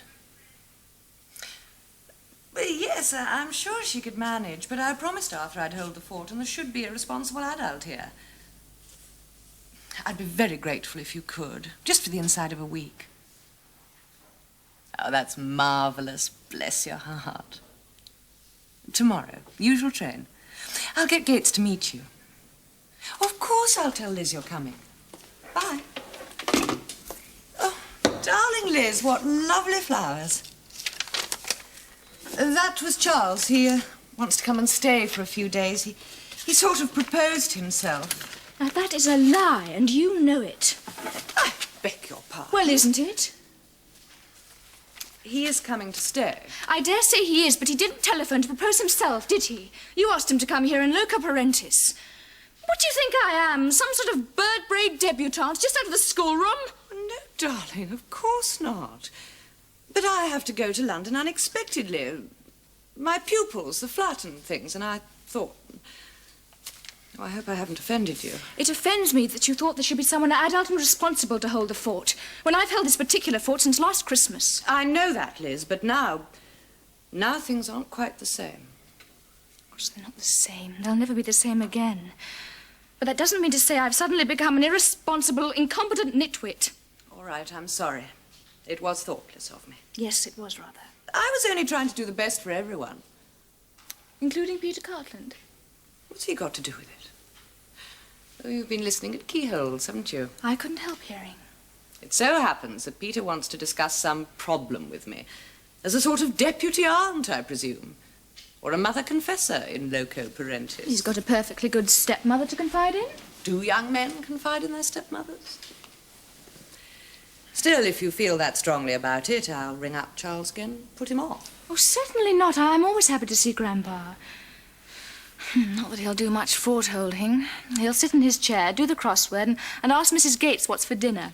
Very likely. Still, the poor old boy must be feeling pretty depressed, like all of us. I dare say he'd like to come for a week or so to round off the holidays. Well, if that was your motive for asking. Oh, whether it was or not, I should have consulted you first.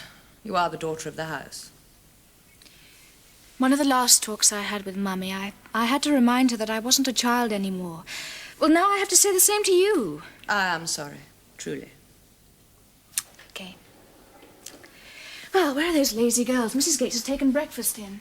Vicky! Laura! Oh, when do you go? Tomorrow. I'll go in my old jalopy. If the weather's like this, I can put the hood down. Oh, it is a bore having to go. Poor Phil. Well, perhaps you'll manage to have some fun as well. Morning, Alfie. Sorry we're late. And what are you two going to do with yourselves today? We're going bathing with the Carrs and the Hamiltons, taking a picnic. And tomorrow we're going into Horbury to the cinema with Mrs. Hedges. She's taking us to see Mr. Deeds Goes to Town. It'll mean going with her awfully goofy daughter, Pamela. But it's Gary Cooper and we can't miss him, can we, Laura? Oh, that's fine.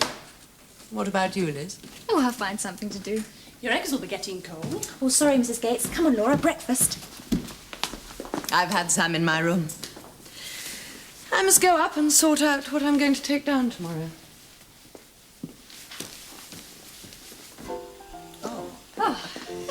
They're done nicely. Yes. Oh, Mr. Ashley always enjoyed your scones, Eileen. Poor man. It will feel strange to him coming back here with everything so changed. Mrs. Bourne being his only child, you know. Oh, listen to that. What a noise. Oh, Miss Phyllis wouldn't approve of that. Oh, she's not above strumming on the piano herself when she's in the right kind of mood. You remember that dinner party they had with the Cartlands? Oh, yeah. I wonder what made her leave for London so suddenly. Oh, I expect she'd things to see to. And Liz can manage fine on her own now. Well, if you ask me, it's a lot more peaceful when they're not here together. They just seem to rub each other up the wrong way, don't they? They're strong characters, both of them. Bournes, both.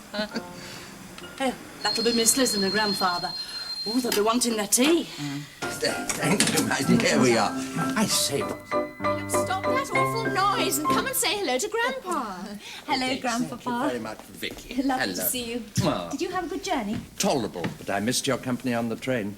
Grandpa, this is Laura Collins, whom I was telling you about in the car, my grandfather. How do you do, Miss Collins? May I call you Laura? Please do, Mr. Ashley. Terribly sorry to rush off, Grandpa, but we've got to go and get ready. Oh, going out, are you? We're going to tea with Mrs. Hedges, and then she's taking Pamela and us to a film. Oh, will she drop you back, or shall I come and collect you? No, it's all right. She's going to bring us home. I see. We ought to go. We'll take cardigans. It's getting cooler in the evenings. All right. Come on, then. Dear. Oh, good afternoon, Mr. Ashley. Good afternoon, Mrs. Gates, and how are you? Oh, I'm very well, thank you, sir. Thank you. There we are, Miss, I brought tea. Thank you, Mrs. Gates. Oh, that's lovely. Yeah.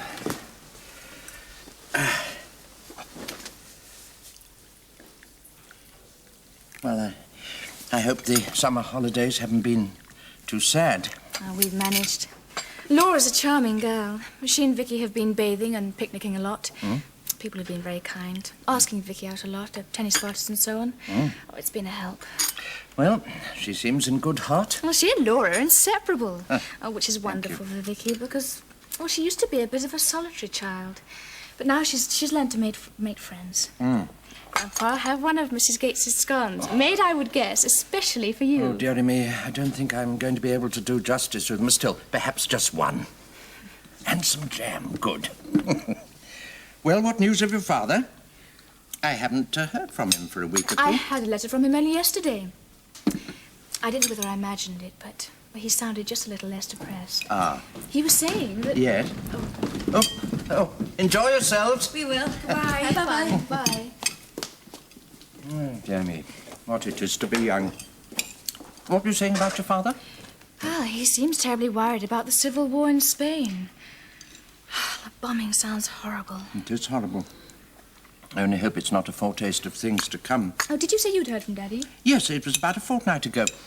He said all the continental papers were full of the Simpson business. What do you think about all that, Liz? Well, I'm not supposed to know anything about it, according to Daddy. A girl of my age. Oh, my dear old-fashioned father. Oh, but Phyllis has dozens of stories, third or fourth hand, of course. Grandpa, do you know anyone who's actually met Mrs. Simpson? Well, oddly enough, I do. One of my history pupils, a most charming young boy. His stepfather is a member of the King's household. And he was taken to lunch at Fort Belvedere one Sunday in the summer half of 34. How fascinating. Well, did he say what she was like? Yeah. Very smart, very amusing, and rather bossy. He said she reminded him of Rosalind Russell. Imagine Rosalind Russell as Queen of England. Oh, I don't think we could take an American queen, Liz. Mr. Ashley's looking tired. Well, I'm not surprised at that, poor man. Still, it made a better dinner than I expected. I've taken them their coffee up. Tomorrow I must ask your advice. And why not tonight? No, not tonight. You must go to bed early. You're tired. Well, I haven't been sleeping too well. Yes, I can imagine. It's nice to have you here, Grandpa. Oh, my dear Liz. Now, I've told you before, you do remind me so much of your maternal grandmother when she was your age. Not to look at, perhaps. But I'm sure she had a nicer nature than I have. And what is wrong with your nature, pray? Well, nowadays I'm constantly cross. I'm growing into an evil-tempered old maid. Phyllis and I, the two of us, bad-tempered spinsters. I don't think your aunt would like to hear you say that. No. The last few weeks have been horrible. Our dear Larkfield, which has always been home, has suddenly turned into a place of desolation, or so it seemed to me. I tried to hide it from the young ones in the gates. I can hardly wait to get to London and start work at the Royal Free. So you've finally decided? Yes, finally, irrevocably. You don't think I'm wrong, do you?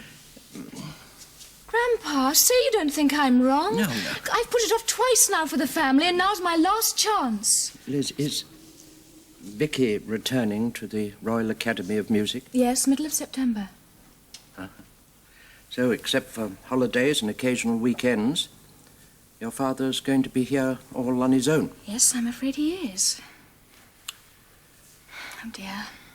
So you do think I should stay and look after him, don't you? No, don't answer that now. You're tired. We'll go and have a long walk tomorrow and discuss it then. Right. Well, you going to wait up for the girls? Yes, I'll do some work. Revising, eh? Cramming your pretty little head with all that medical knowledge. Well, I'm trying to make sure I haven't forgotten everything I knew a year ago. Daddy said I could use his study while he was away. Oh, Grandpa. Will you take a wee nightcap, as Nanny would say? As Nanny would say, oh, hi. I think I'll take it up with me, Liz, dear. Yes. There we are. Thank you. Good night, my dear Liz. Good night. Try and sleep better.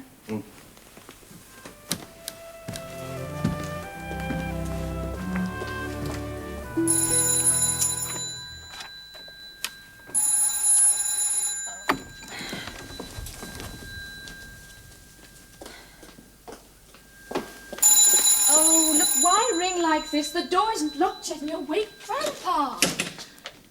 Oh, hello. Surprised to see me? Yes, a bit. I thought it was Laura and Vicky. They're out. Oh, may I come in? Well, Phyllis is in London and Grandpa has gone to bed early, but...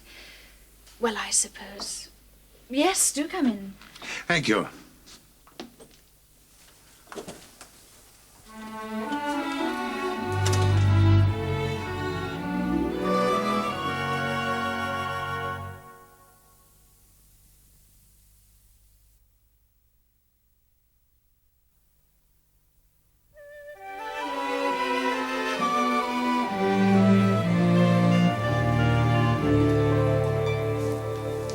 Can I get you a drink? Yes, please, whiskey. I hope it's not too late to be paying a visit, but I've had rather a long board meeting at the factory, and I have to drive past Larkfield on the way home. I thought I'd just pop in and see how you all are. Is that enough? Well, perhaps a little more scotch. Also, I wanted to talk to you about Tallulah. About whether you're going to want her back, or whether perhaps I ought not to make you an offer for her. Be a good price. She's a nice little mare. Well, I don't know what to say. Could you wait until my father gets back in a week or two? Yes, of course. Actually, Laura is likely to be staying with us quite a lot, and she's mad keen on riding, so it might be a good idea to have Tallulah back. But it's not something I could decide on my own. As a matter of fact, Anne left Tallulah to me and Vicky. She made a will, you see, we didn't know. She gave it to Grandpa to keep. Well, perhaps you can wait until Arthur comes back and decides. Yes. Well, I expect the girls will be back soon. Are you all right here? Looking after the house? Oh, yes, perfectly, thank you. I was just saying to Rosie last night how splendidly responsible you are, looking after a house of this size, a girl of your age. It's quite remarkable, quite a feat. I've had enough practice ever since Mummy and Anne went to Freiburg. Yes, I suppose so. I haven't thanked you and Mrs. Cartland enough for all your help. You've been so kind ever since. I'm so sorry. Do forgive me. Come, have a good cry on my shoulder. It'll probably be good for you. All right? Yes, I'm fine, thank you. Oh, that sounds like Mrs. Hedges dropping the girls back. Yes, I thought I had a car. That's all for talking, yes. It's a lovely treat. Good night. Thank you so much, Mrs. Hedges. Good night. I wonder whose rolls that is up. Oh, hello, Mr. Cartland. Good evening to you. Good film. Marvellous. What have you been to see? Mr. Deeds goes to town. It's terribly funny. Yes, so I hear. Well, I must be off. Let me know about Tallulah, will you, Liz? Yes, when Daddy gets back. Excuse me. Well, good night. Good night, Mr. Cartland. Good night, and thank you for the drink. What a marvellous car he's got. Peter says it costs £1,500. I don't believe it. £1,500 just for a car. Just listen to it. Well, I can't hear it, only its clock ticking. That's what I mean. What was Mr. Cartland saying about Tallulah? I'll tell you later. Anyhow, it was only an alibi. Gosh, has he been flirting with you? Mr. Cartland's got a crush on my sister. Really? But he's so old. I think it's time you two went to bed. Oh, I do too. I'm pixelated like the old ladies in the film. Coming, Vic? In a minute, you go on up. All right. Night, Liz. Night, sleep well. You too. His tie was crooked. Did he kiss you? Yes, he tried to. I wish he'd leave me alone. He wicked whiskey. We shouldn't have given him any. Oh, don't be an idiotic girl. I mean, he drank before he came here. A board meeting, he said.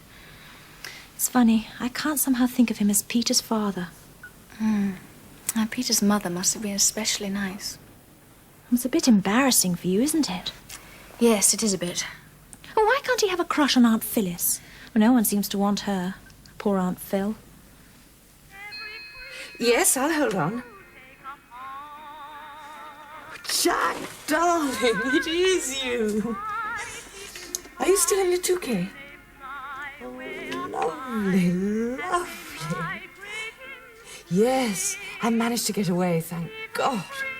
I said I had pupils and things to see. Oh, incidentally true. And the flat to open up and my Mrs. Bundy to pay. Oh, Larkfield. Well, it's been pretty dreary, as you can imagine, and Liz is in rather a tetchy mood, poor girl. But how are you? You won how much? Didn't. Jack, it's not possible to win that amount in one night. I mean, it's immoral. What are you going to do with it? Oh, idiot. Of course you're not going to spend it on me. Well, not all of it. What have you got tickets for on Thursday? Oh, Lissikins. My spare room? Well, yes, it's minute, but... well, we'll see. Oh, darling, don't go to the casino again tonight. You might lose all that lovely money. Oh, just dining with a rather nice boy. Son of some neighbours at Larkfield. Now, don't be such a jealousy. We're going to the Queen's Hall afterwards, which would bore you to death. Peter? Oh, about 26. No, darling, right out of his cradle. One can't exactly snatch a stockbroker. Till Thursday, then. Lovely.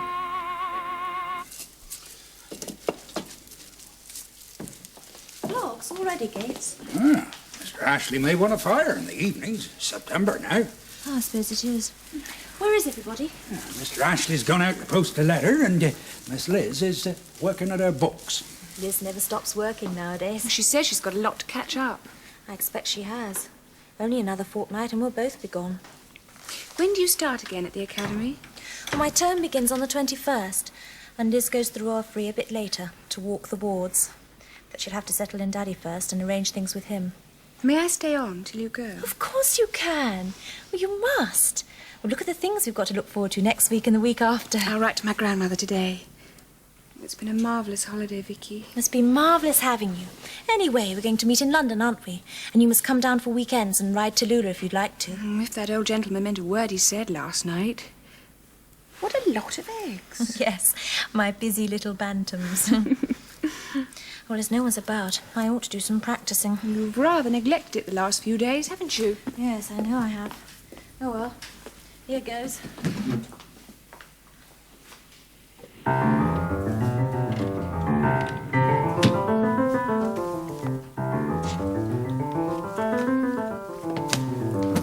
Anyone in?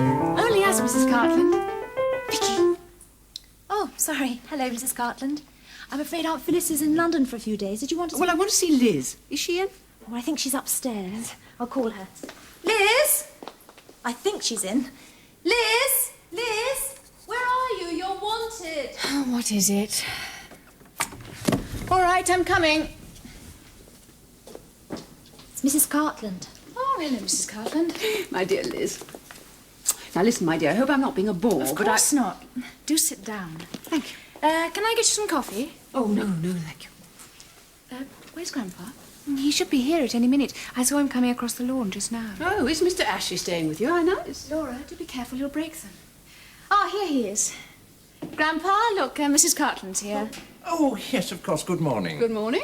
Had a nice walk, Grandpa? Yes, very pleasant. Still a bit hazy, you know. Still, we are approaching the season of mists and mellow fruitfulness. Ah, that's Shelley. Keats, actually. Oh. Oh, well, I knew it was one of them.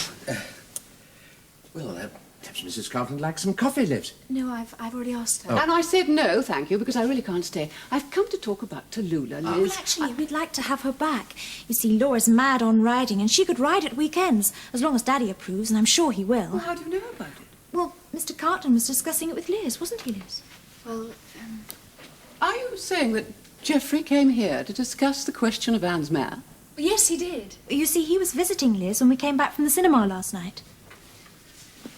I see. Oh, there's no more to be said. But didn't he tell you? No, for some reason he quite forgot to mention it. However, as evidently it's all settled between the two of you, there's no point in my staying, is there? Please, Mrs. Cartland, let me explain. There's nothing to explain. But there is. You see, I wasn't expecting your husband. I'm sure you weren't. Goodbye, Mr. Ashley. So nice to have seen you again. Oh.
Mrs. Cartland drove off in a bit of a hurry.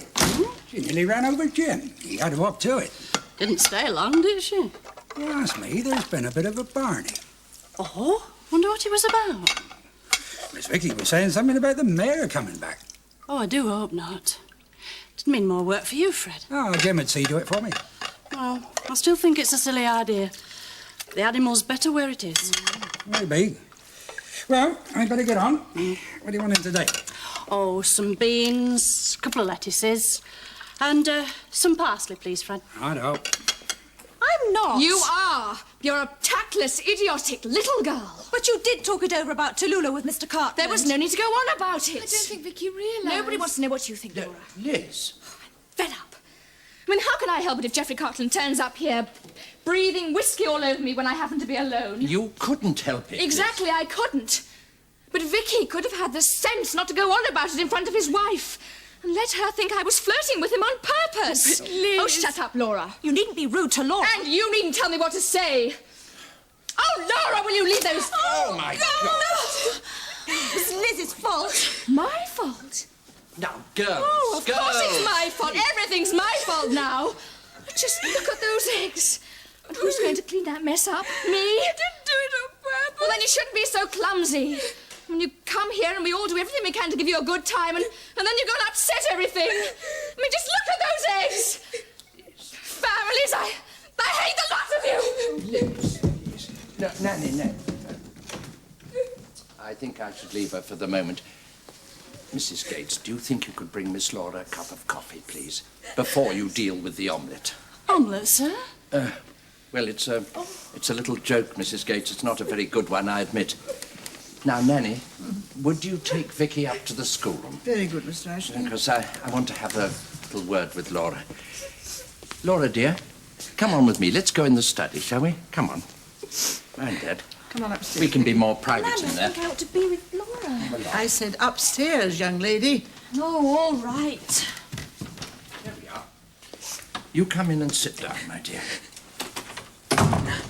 Have you got a hanky? Yes, thank you. That's good. There you are. Well, I expect you think I'm as old as the hills. But I'm used to young people, you know. I've been a schoolmaster for more years than I care to remember. I know. Vicky told me. Besides, a cousin of mine was in your house. Really? Who was that? He's called Lionel Lumsden. He was a frightful swot. I mean, he was awfully clever and he worked hard. Yes, I know what you mean. Yes? Can I have a coffee for Miss yeah. Norris? Oh, thank you, Mrs. Gates. Shall I take one up to Miss Liz, sir? No, I don't think I should for the moment, Mrs. Gates. No. There you are. Is the carpet going to be all right? Just going to clean it up now. Now, don't you worry, miss. Accidents will happen, you know. Thank you, Mrs. Gates. You drink it up, my dear. Well, so you're a cousin of young Lumsden, are you? He was a brilliant boy. I remember him well. He won the Newcastle. Yes, but he wasn't awfully good at games. Oh, well, it isn't given to many boys to excel at both. You and he share a grandmother, is that right? Yes, Dame Violet Lumsden. Oh, yes, I think I met her one 4th of June, a very handsome woman. She was a great beauty in her day. You live with her? Yes, in Connaught Square. She hasn't got a house in the country anymore. And you'd prefer to live in the country? I would really. You see, until my parents had that car crash, we lived near Henley. But after that, the house was sold and I went to Granny in London. Oh, my poor child, it must have been a dreadful shock for you. Yes, it was. Of course, I was awfully young. I can't remember a lot about it. I think it's worse for Vicky and Liz. They've lost a sister, too. Vicky says Liz and Anne were very close. Yes, yes, indeed, it's true. But to lose both parents, I think in a way that's almost better. Hmm? The girls worry terrifically over Commander Bourne and what's going to happen to him. They feel guilty about going on with their own lives. But they're wrong to feel that, aren't they? No. Well, that's a difficult question, my dear. Anyway, I hope you won't think of hurrying back to London. Oh, but I must after what Liz said. Oh, no. Now, Liz lost her temper. She didn't mean a word of it. And I know she'll tell you so herself. In fact, yesterday she was saying what a really great help you've been to Vicky in this sad time. I know both girls would like you to come here for weekends and for holidays and become one of the family. Are you sure? I'm quite sure. Thank you. You see, my dear, at the moment, the Bourne girls need you more than you need them. Really? Yes, really. And you must make allowances for poor Liz. You know, she's overwrought and unhappy, longing to get back to her medical work. So please, don't think of running off, will you? I mean, we'd be at a loss without you. Thank you, Mr. Ashley. Ooh, what a to-do. I never heard the like of it, never. What was it all about? I don't rightly know. Something to do with Mrs. Cartland, I think. If you ask me, it's a pity they Cartlands ever came to live at Latham Park. Things have never been the same since. You never said a truer word, Fred. Hello, Nanny. Everything all right, then, is it? Oh, Vicky and Laura are away for a run on their bikes. I said to be back by 1 o'clock, but maybe lunch could be a wee bit later if they're not just punctual. Oh, yes, that's all right. Nothing to spoil. How was Miss Liz? Oh, I just don't know. You see, Mr. Ashley said to leave her, so there you are. I just had to leave her. Who is it? It's your granddaughter, Liz. Come in, Liz. Oh, I'm disturbing you. Oh, no. It's only something that I've read before. Several times.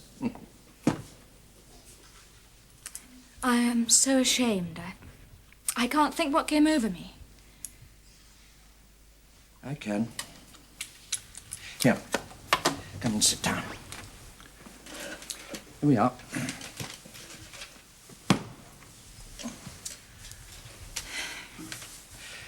I think Vicky's revelation was the last straw. Silly girl. Well, perhaps silly in the true sense of the word. Innocent. I don't think she attached any importance to Cartland's rather unwelcome visit. Yes, Vicky's innocent, all right. But she needn't be quite such a fool. So awkward about the fair Rosie. You don't like Mrs. Cartland, do you? Do you? Answer my question, Liz. No, I don't. I think the nonsense between her and Daddy made Mummy very unhappy. Do you think I'm being awful? I think you're being my own dear Liz. Thank you.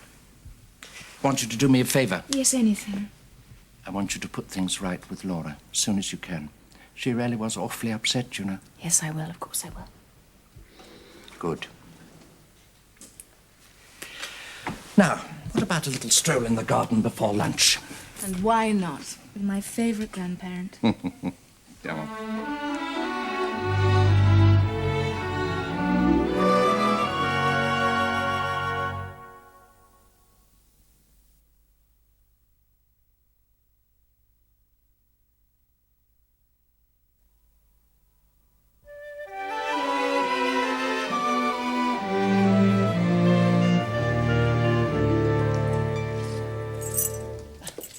What would you like to drink? Oh, I'll have a small whiskey and soda, if I may. Thank you.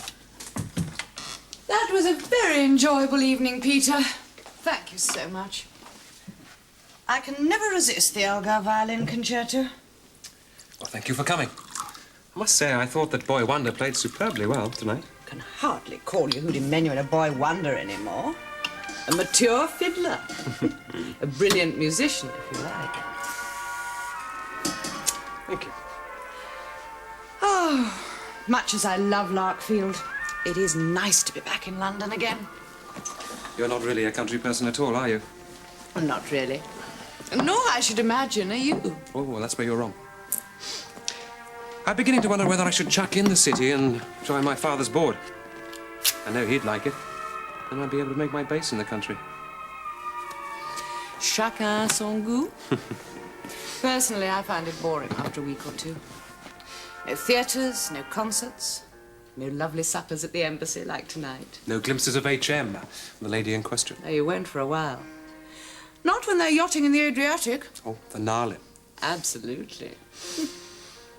He's obviously obsessed with her. But for how long? I mean, he's been obsessed before. And he wasn't the king then. What on earth's going to happen? Well, I have a friend who knows somebody in the house. They say they're all worried stiff about his appalling obstinacy. You should never let her name appear in the court circular. That's when they really began to talk. I suppose what they say is right. She's the only one who can save the situation, but will she? Unfortunately, her head may get turned. Who can blame her? Well, I don't know about the blame, but the head, I hear, is not that remarkable. It's all very fascinating and a bit frightening. But I imagine that wasn't what you wanted to talk to me about. No. I wanted to talk to you about About? Liz. Oh. Oh, look, if you'd rather I didn't... No, of course.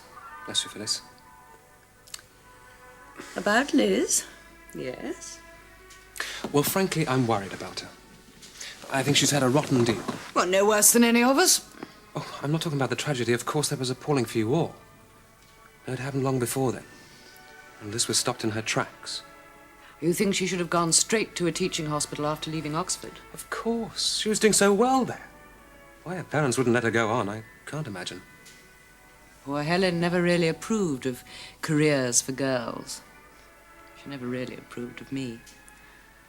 I think both she and Arthur hoped that Liz would change her mind. And then I gather she had a boring affair with Dr. Cropper's partner. Yes. Well, that was ill-fated from the start.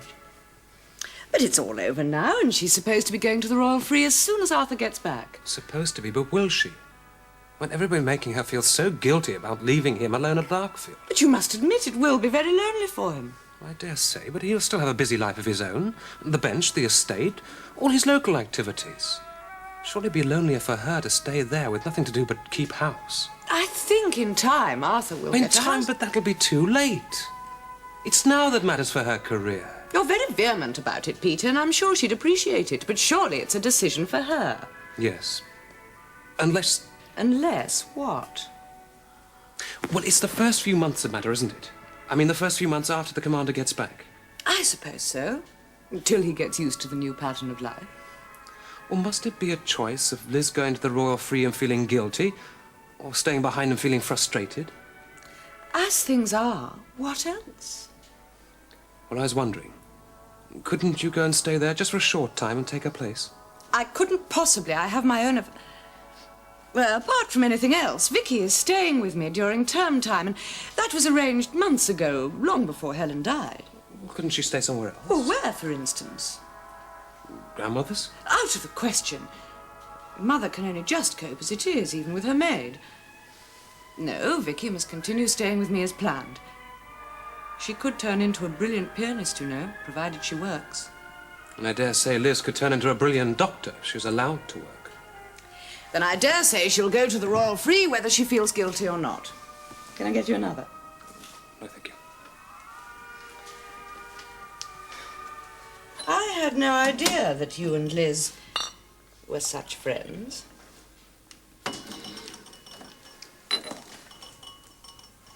You want her in London, don't you? Yes, I do. You know, it's funny how these things happen without warning. Do you know how it is? You bet I do. Do try and help her, Phyllis. Try and help her get away without a bad conscience. I don't know what I can do, but I will try. Thank you. Well, when are you going back then? Oh, not for a few days. It all depends on how long a certain friend of mine is staying in London. Well, certainly not till the end of the week. We're going out tomorrow night. Oh, another concert? Oh, no. That's not at all Jack's line of country. We're going to see Careless Rapture and then on to the Café de Paris. Sounds like a good evening. Mm. Well, have a lovely time. Oh, and please, don't forget about Liz. I won't. But what puzzles me is how you've got to know so much about her. I didn't think you and Liz had talked much. You'd taken me out, and Vicky the time you took her to a nightclub. But Liz, I didn't think you had that much in common. Oh, you're quite right. I didn't think so either. But I regret it. She's a wonderful creature. And then, you remember that time I brought the champagne round for your dinner party? About 10 days ago when you went off to have your hair done? Yes.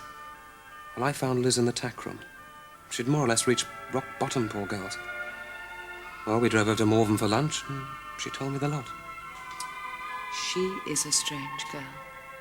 Never said a word to me about you taking her out to lunch. Come to that, did you tell her I asked you out tonight? You are a swine. I'm beginning to think Liz is starting to mean quite a lot to you. Yes, I think she is. Careful, Peter. She's a girl whose work comes first, as you yourself have just been telling me. Well, I must be going. It's getting late. Well, it's been good talking to you. I hope you have fun tomorrow evening with your new conquest. I intend to. Oh, by the way, Phyllis, I forgot to tell you. You look most attractive in that black dress. It suits you.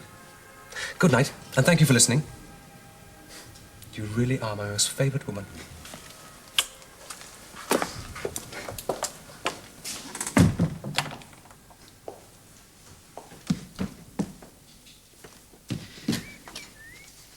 Laura, you know, I didn't mean a word of it yesterday. I know you didn't. It's perfectly all right. Oh, thank you. Actually, don't go. I want a word with you. I need your help. I had a letter from Daddy, and from something he says, I think he'd like all Mummy's personal things moved before he gets back. Well, it would upset Nanny terribly, just as she's calming down. It would be hateful for Vicky, so... Well, if we can get rid of them for the afternoon tomorrow, would you help me? Of course I will. But how will we get rid of the others? Aha, well, Vicky needs some new shoes and one or two other things. So I'll ask Gates to take her and Nanny into Hereford tomorrow afternoon, and Mrs. Gates can go as well, if she'll enjoy an afternoon shopping. And, well, we can have a great pack-up while they're away, if you're game. Rather. Oh, thank you, Laura. And not a word to the others. Not a word. But Liz, why didn't you let Aunt Phyllis do it? It'd be less sad for her. Well, I don't know when she'll be back. She's away in London with her own employees. Her pupils, she said.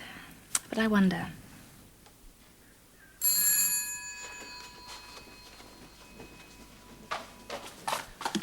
Hello? Oh, Jack, darling. You're late. Oh, no, never mind. I'm all ready. I'll be down at once, so keep the taxi. Bye.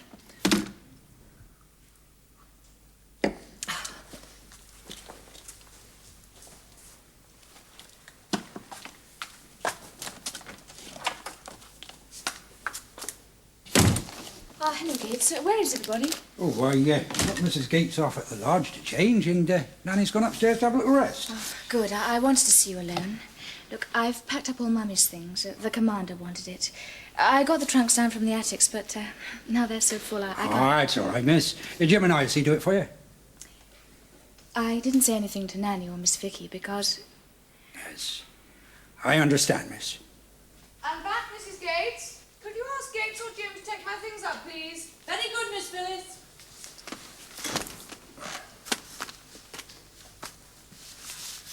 Welcome, stranger. Don't rub it in. Where are the girls? They've gone for a picnic with the Hamiltons in their car over to Gilwyn Gorge. Liz too? Yes. Good. Well. Forgive me for staying on in London, but I had some rather attractive invitations, and as you and Liz seem to be managing perfectly, I suddenly felt like enjoying myself. And why not? How's everything here? Things are a lot easier. Splendid. Charles, can I have a word with you? Ask your advice. Yes, indeed, if I can be of any help. The fact is, I've got a new friend. More than a friend, really. Oh, have I met him? No, he's never been up here. I only met him myself this summer when I was staying at Cape Cod with Mrs. Finsberg. He came to lunch. An American? No, English. He lives at the Touquet. Touquet. Golfing by day, gambling by night.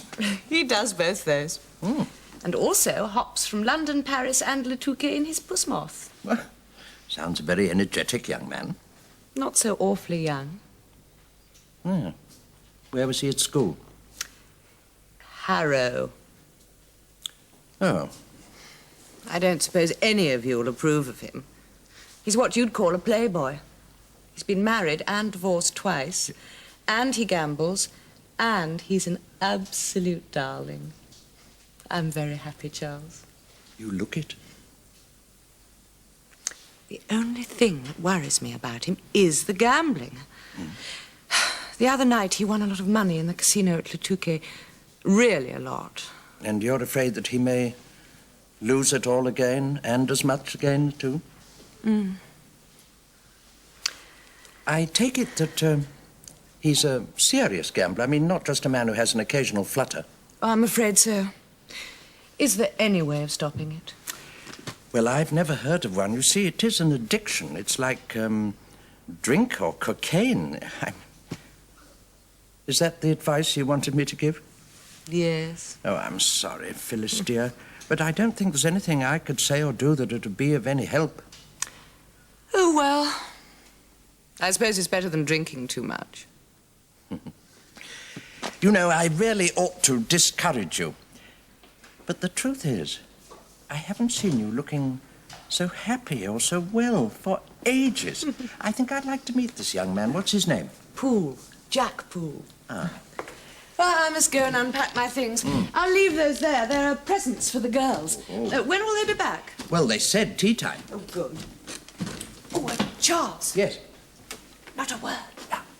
Not a word. Champagne. Now I know just why Franz Schubert didn't finish his Yes, thank you, Vicky. He might have written more. The clock struck 4 and everything felt fatigue.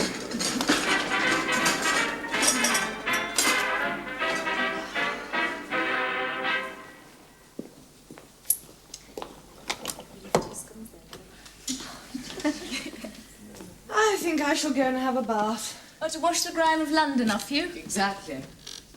Oh, I've bought a new evening suit with trousers. Do you mind if I wear it tonight, Charles? Well, you must wear what you like, Phyllis. I warn you, I shall startle you all. Trousers? Well, whatever next? Isn't Aunt P sort of gay all of a sudden? I'll say she is, baby. Wasn't she always? Oh, no, she could be a bit tricky sometimes. Perhaps she's fallen in love. Oh, but she's always falling in love. Perhaps someone's in love with her, for a change. Well, you're probably right, Vicky. Well, Grandpa may know. He and Aunt P had a heart-to-heart this afternoon. What do you, Grandpa? Do I what? Know if Aunt Phyllis has got a new lover? My dear Vicky, why should I know anything like that? Do you really think that your Aunt Phyllis would confide that sort of thing in me? Oh.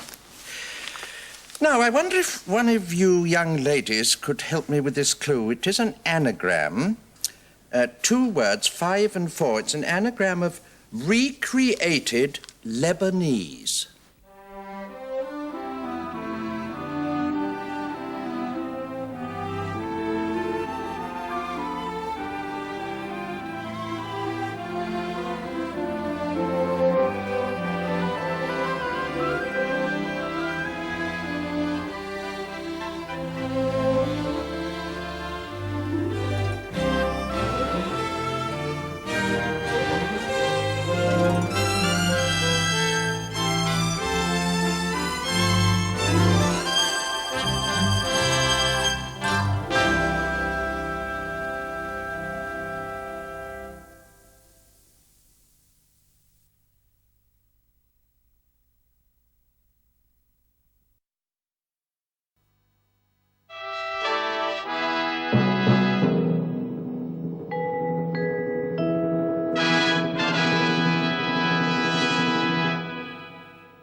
Something shocking, now heaven knows.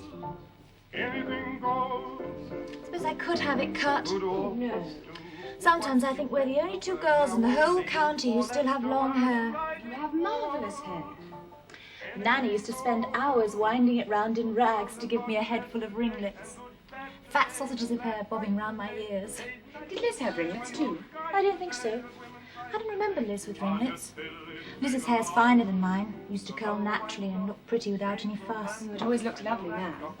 Anne's hair really had a will of its own. If there was a party or something, Nanny used to damp it down and put curling pins in it, and then Anne would scream herself hoarse while it was being brushed out.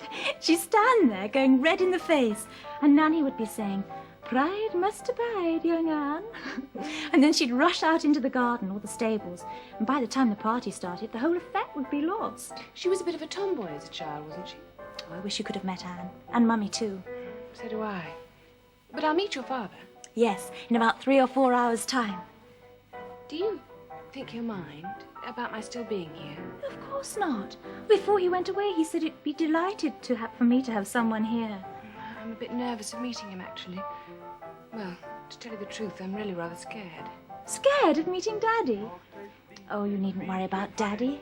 There's so many other people in the house, you needn't talk to me even if you don't want to.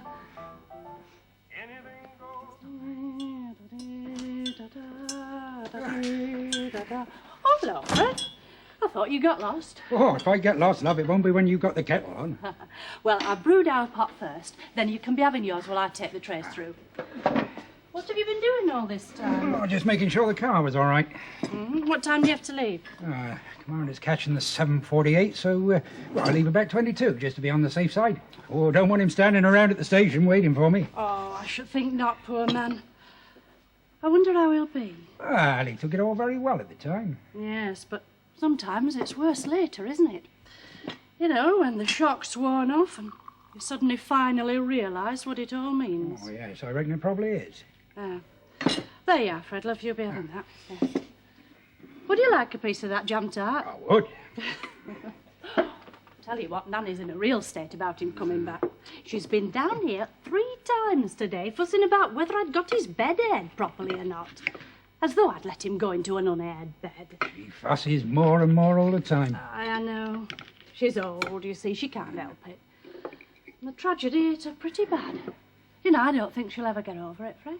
You know. What time is it? Oh. I'll wait a few minutes before I take their tea. And in fact, I think I'll have a cup of tea myself. They all in for tea?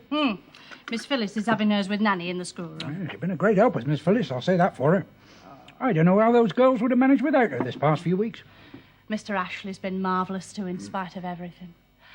Always kept them all up to the mark. He hasn't let the girls mope about the house. And you know, he's been kindness itself to that little Laura. He really made her feel like one of the family. Have you nearly finished it? Yes. That dreadful collar came off very easily. And that material that Nanny found for me will just make a sash. Quelle élégance. Quelle sophistication. Aunt Phyllis has got some lovely clothes, especially evening clothes. Of course, she never brings her really glamorous clothes down here. Oh, I think it must be wonderful to be like her. Always at ease, able to go to the opera or the ballet and then on to dinner somewhere exciting like the Café Royal or the Ritz without being nervous. I'd be just terrified. I wouldn't be able to think of a thing to say. And now she's going out with this marvellous man. Yes. Imagine being invited to fly to Le Touquet for the weekend. Do you think she'll go? Well, I hope so. Of course, it depends on how things are here, really.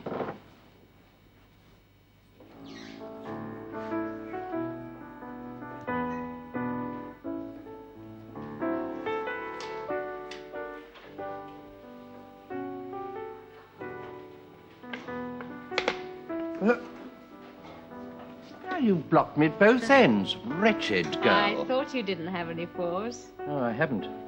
Bet you have, though. Probably up your sleeve. Now, Grandpa, would I cheat? I suspect that we are playing with loaded dominoes and that you have a hidden accomplice who's signaling to you by a system of mirrors. If I didn't know you never go to the cinema, I'd say you'd seen too many films.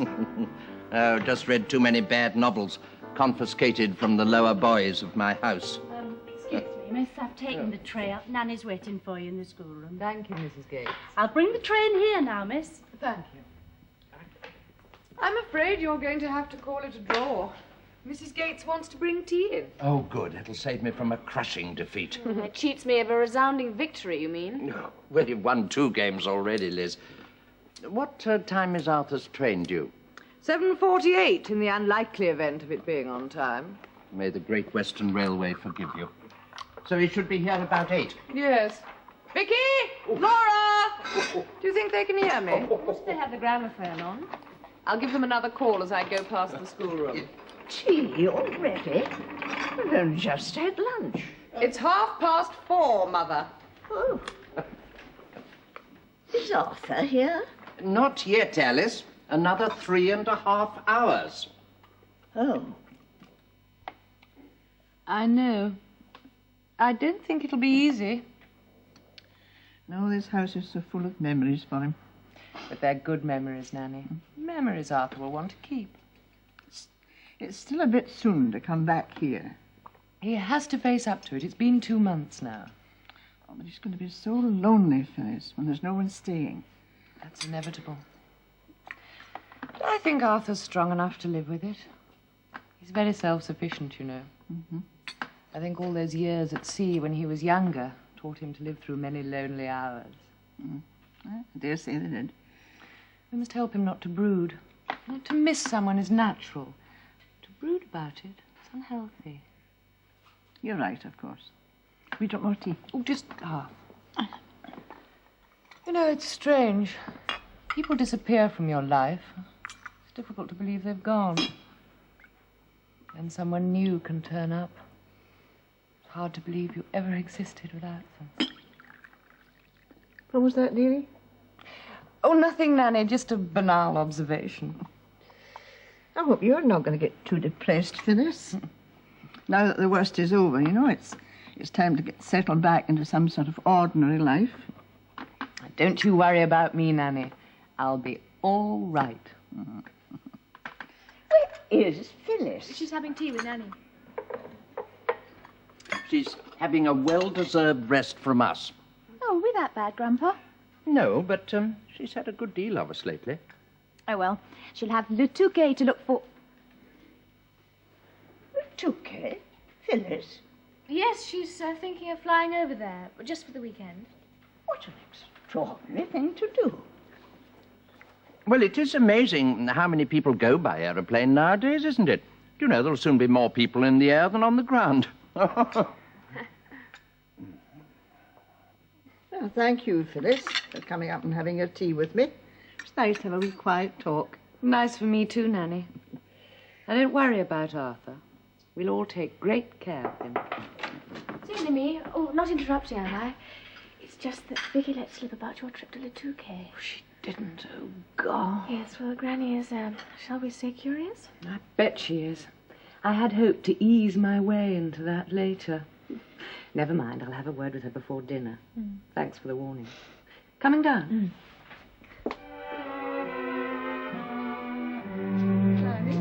Oh.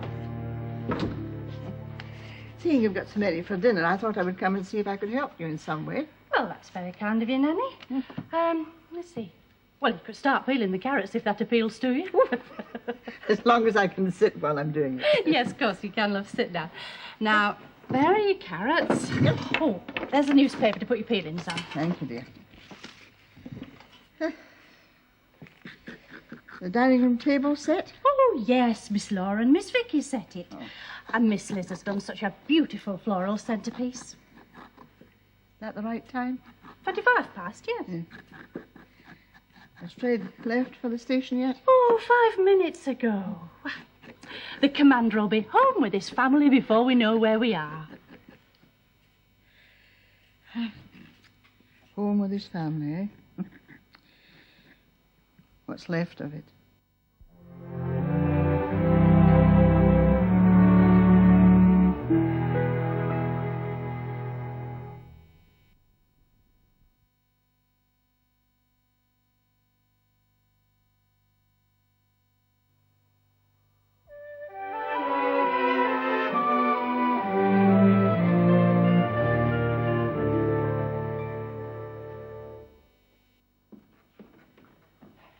I do hope Gates isn't going to be late for Arthur's train.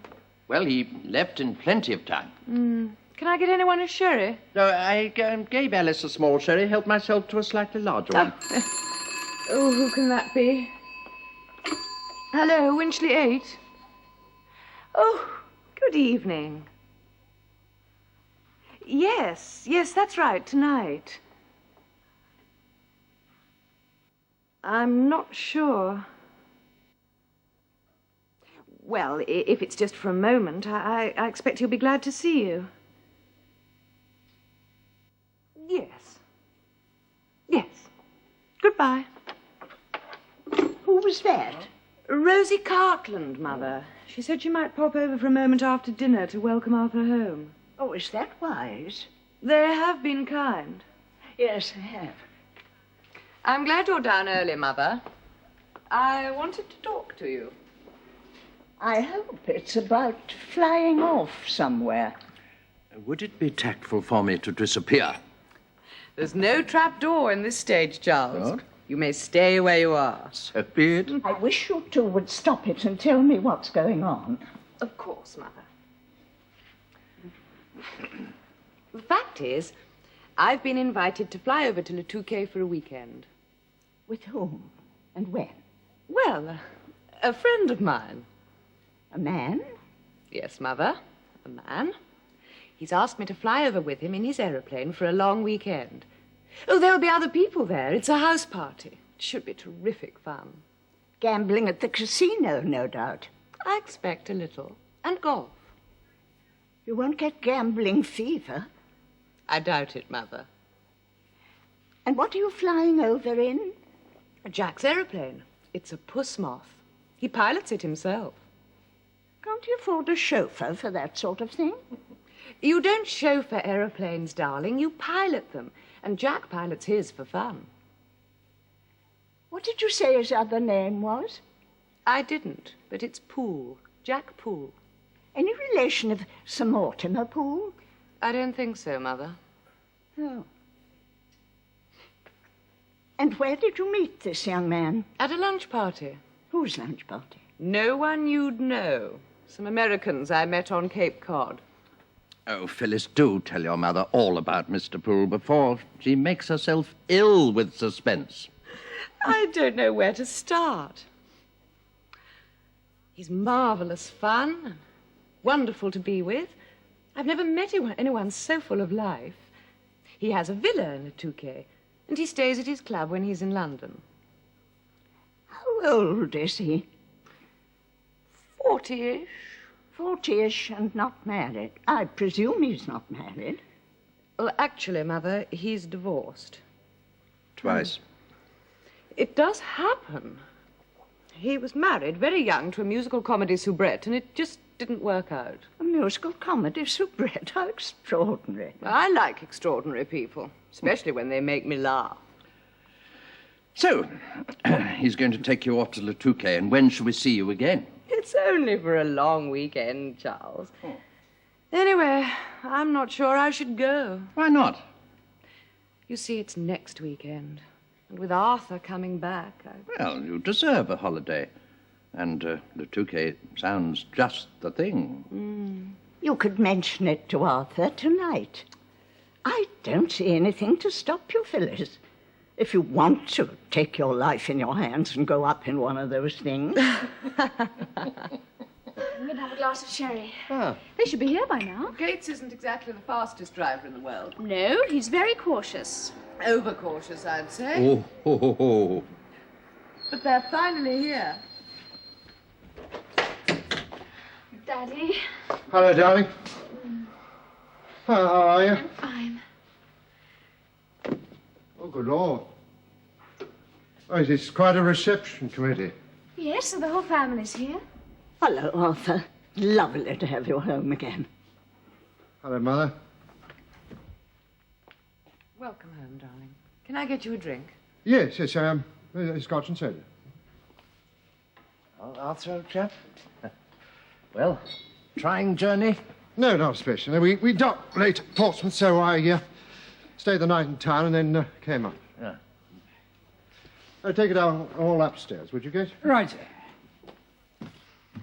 Thank you. Hi. you must be terribly cold. No, I'm all right. Oh, Daddy, I thought I heard a car. How lovely to have you home again. Hello, dear. Well, this is Laura Collins, my friend who's staying with us. Oh, yes. Yes, I do remember. How do you do? How do you do? Well, you're all changed, aren't you? To greet you. There's plenty of time. Oh, unless you'd rather not bother, why not stay as you are? No, dear. I'd rather change. I'll go out. No, things must go on in this house as they always have. I don't want anything altered. Please.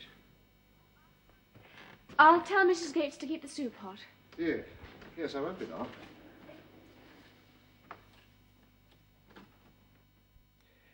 We must give him time. Daddy's been away, you see, ever since it all happened. It must be awful for him, coming home.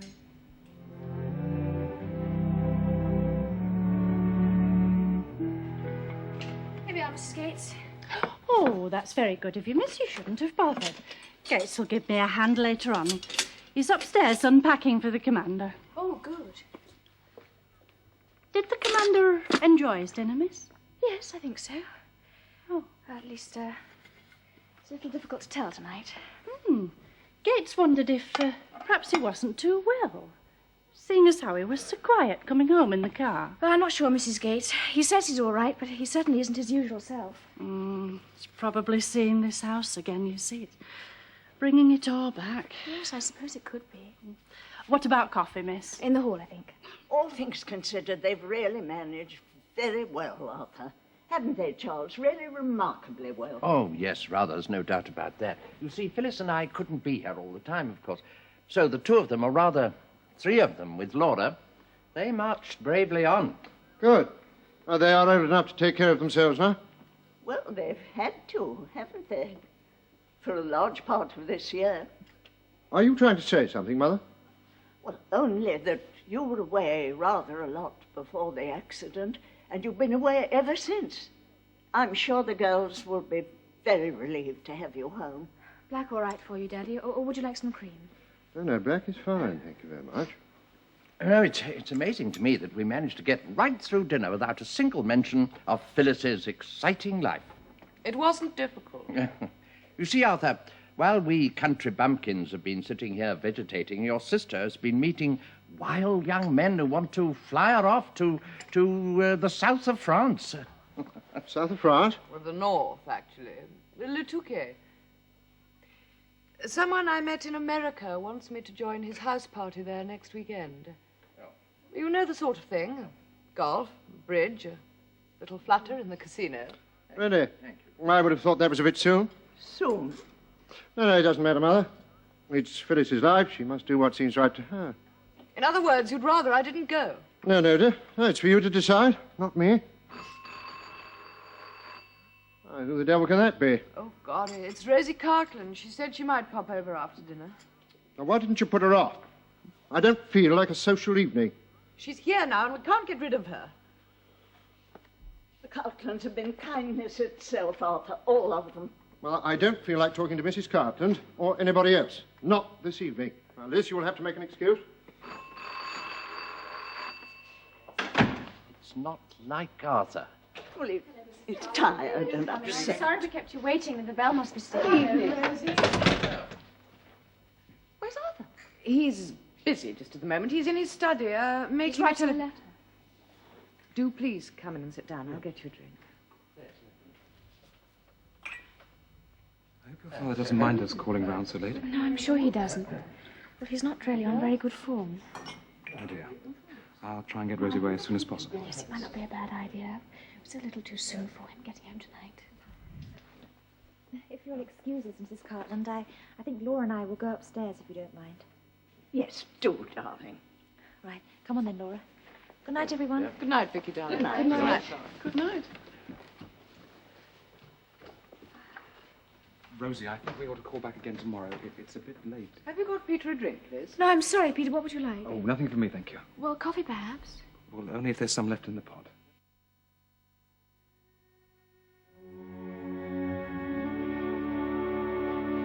I know you weren't expecting them, Arthur, but I think you'll have to put in an appearance. Look, Mother, just at this moment, I don't want even to think about Rosie Cartland or the Admiral, or any of them.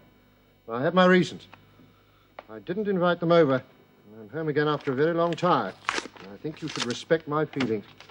But I thought you were such close friends with Mrs. Clark. Mother, that is neither here nor there. Now, will you please let me spend my first evening at home with my family? Well, it wouldn't hurt just to come out and say good evening to her. After all, it was Rosie's father who organised your cruise with the Navy, wasn't it? No, Mother, it wasn't. Now, who said it was? Well, Phyllis was under that impression. That's where Phyllis is wrong. See, I was invited to cruise with the fleet by the captain of the Norfolk, Basil Sharp, whom I happen to know extremely well, and not by Sir Michael Burrell. Oh, I see. Well, I shall have to leave it to you to decide, Arthur. It's your house, and they're your guests, even if they did invite themselves over. Mother. Yes, dear. It's nothing the Cartons have done, not really. It's something that I agreed to do. Oh, God, I'm so damned angry with myself for allowing. No. Never mind. It's done now. Nothing can change the situation. I'll come out in a moment, Mother. You just please leave me. Very well, dear.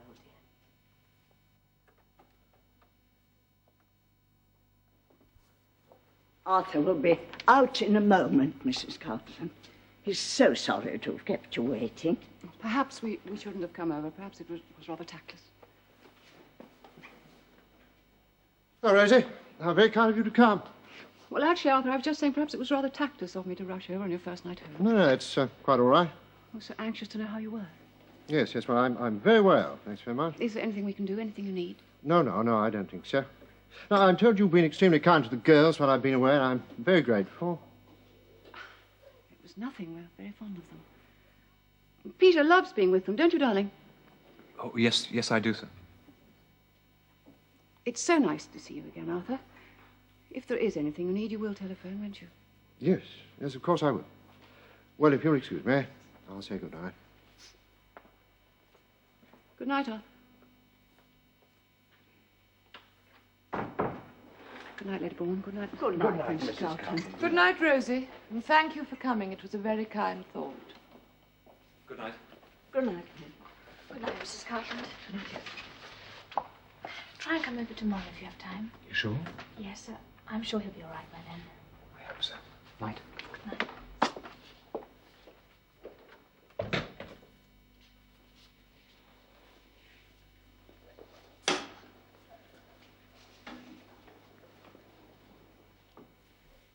Is he going to be like this forever? No, darling. Of course not.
If my behaviour embarrassed everyone last night, Charles, I can only apologise. Arthur, I realise that you must have had your reasons for not wanting to see Mrs. Cartland and her son so soon after returning from your trip. Your mother put it down to tiredness and not wanting to face seeing the house again, and indeed facing all of us, whereas perhaps you might have preferred to find the place empty. But it's not that simple, is it? No, Charles, it is not that simple. Well, then, let's talk about it, Arthur, and try and sort things out, because it wasn't like you. You've lost your wife and one of your children. I lost my only child. But I know that Helen wouldn't be happy to see you brooding like this. And tomorrow, Liz and Vicky are off to London to start building their futures. Now, you don't want to drive them away for good, do you? No. Oh, dear God, no. Then you must pull yourself together, Arthur. Now, what is it? Is it something to do with Rosie Cartland?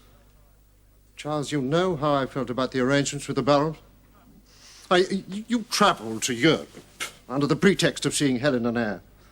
Go with Rosie as man and wife. I didn't like it very much, Charles. I haven't got the temperament to be a spy. But Burrell suggested it, and I thought that it was necessary. Yes, I understand. A weaker man would have said no. Yes, and I wish to heck I had said no now. Charles, I put my duty to my country before my family. And look what happened. But that had nothing to do with their deaths. Or had it? No, of course it hadn't. Yeah. But Helen died believing that I was unfaithful. Yeah. Oh, yes, suspecting some sort of an affair with Rosie. And that is what I can't forgive. Rosie Burrell and her father put me in that position, and I should never have agreed. Charles, I was never unfaithful to Helen. Never. No, not even in the good old days when I was surrounded by dozens of predatory admirals' daughters. But she died believing that I might be. Now, Charles, you must understand, I can never forgive myself, and I can't forgive the Burrells either. You know, Arthur, when you first told me about this 2 months at sea, I thought it was a very good idea, but it wasn't, was it? All it's done is to surround you with an unreal atmosphere in which you could brood. Whereas if you'd stayed here and got on with your work, got on with your life here, you wouldn't have had time to let yourself get into this state. Oh, that's what you call it, Charles, is it? A state. That's what it is. Arthur, Helen loved you and trusted you for 24 years, and she did up to the moment of her death. I wish I could believe that. But you must believe it. There's nothing left for you but to believe it. Unless, of course, you want to go on making yourself and everyone else miserable. And Arthur, look, you must see Rosie Cartland. No. But it's unavoidable. It's inevitable that you must see them. And there's also another thing. Liz and Peter are very drawn to one another. Of course, it may not come to anything. But I don't think they ought to suffer because of your bitterness. Both Granny and Aunt Phyllis refused to get up. So would I, if I had the courage. He's still very grumpy, isn't he? If Grandpa hadn't tried to make conversation at breakfast, the only sound would have been you dropping the marmalade. Oh, wasn't that awful? He made so much noise. I cracked that plate, too. Poor Laura jumped 3 inches. I'm scared of dropping something myself. Where is he now? He's in the study with Grandpa. Hello, am I welcome? Peter, of course, come in. I really need a happy face. How are you three this morning? Well, we're all right. Look, about last night, was it our fault? It can't have been. Well, Daddy just arrived home in a filthy mood and didn't get any better. I was thinking he was a bit soon to come rushing over, but Rosie insisted. I'm sorry it was so awful. I don't know what's wrong. And to be honest, it isn't much better today. I better think of an excuse for being here then, hadn't I? Well, you can say you came over to ask about bringing Tallulah back. Oh, good idea. Good. That's the excuse then, if I need it. Well, how are things at Layford? Is Rosie terribly upset? Well, she's a bit upset, I think. But she didn't say too much. And the old man's gone off cubbing. I think he has a strong ambition to become master of the hunt. Take over from Colonel Stockley. He thinks it's rather smart to be hunting at the moment. Why didn't you play something for us, Vicky? Well, perhaps you'll have too much of that next week when you start at the academy. Oh, I'll probably be sick at the sight of pianos by this time next year. I expect you will have worn your fingertips completely away by then. And everybody will be saying, poor Vicky Bourne, she used to have hands like everybody else until she wore them away playing the piano 24 hours a day. Peter, you have the most gruesome imagination. Yes, like one of Grimm's fairy tales. Ah, but then the prince comes along and kisses your hands. And suddenly, all your fingers grow back again. Oh, goodness, I forgot about my sheet music. Well, Nanny's got the rest of my packing so well planned, I've forgotten the one thing that I'm responsible for myself. I better do it now.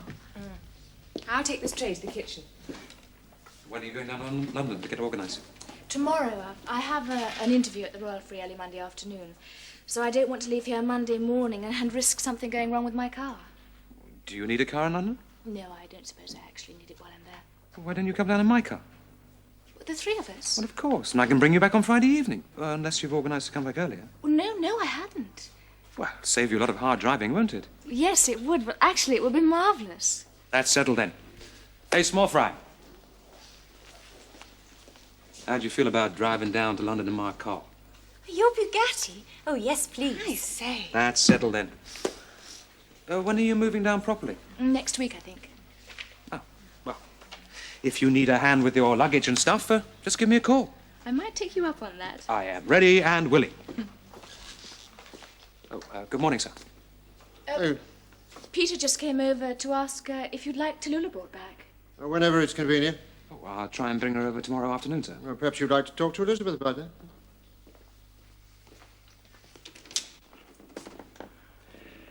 Peter, may I make a suggestion? Of course, sir. I suggest you go home and ask your stepmother to ring up Arthur and have a talk with him.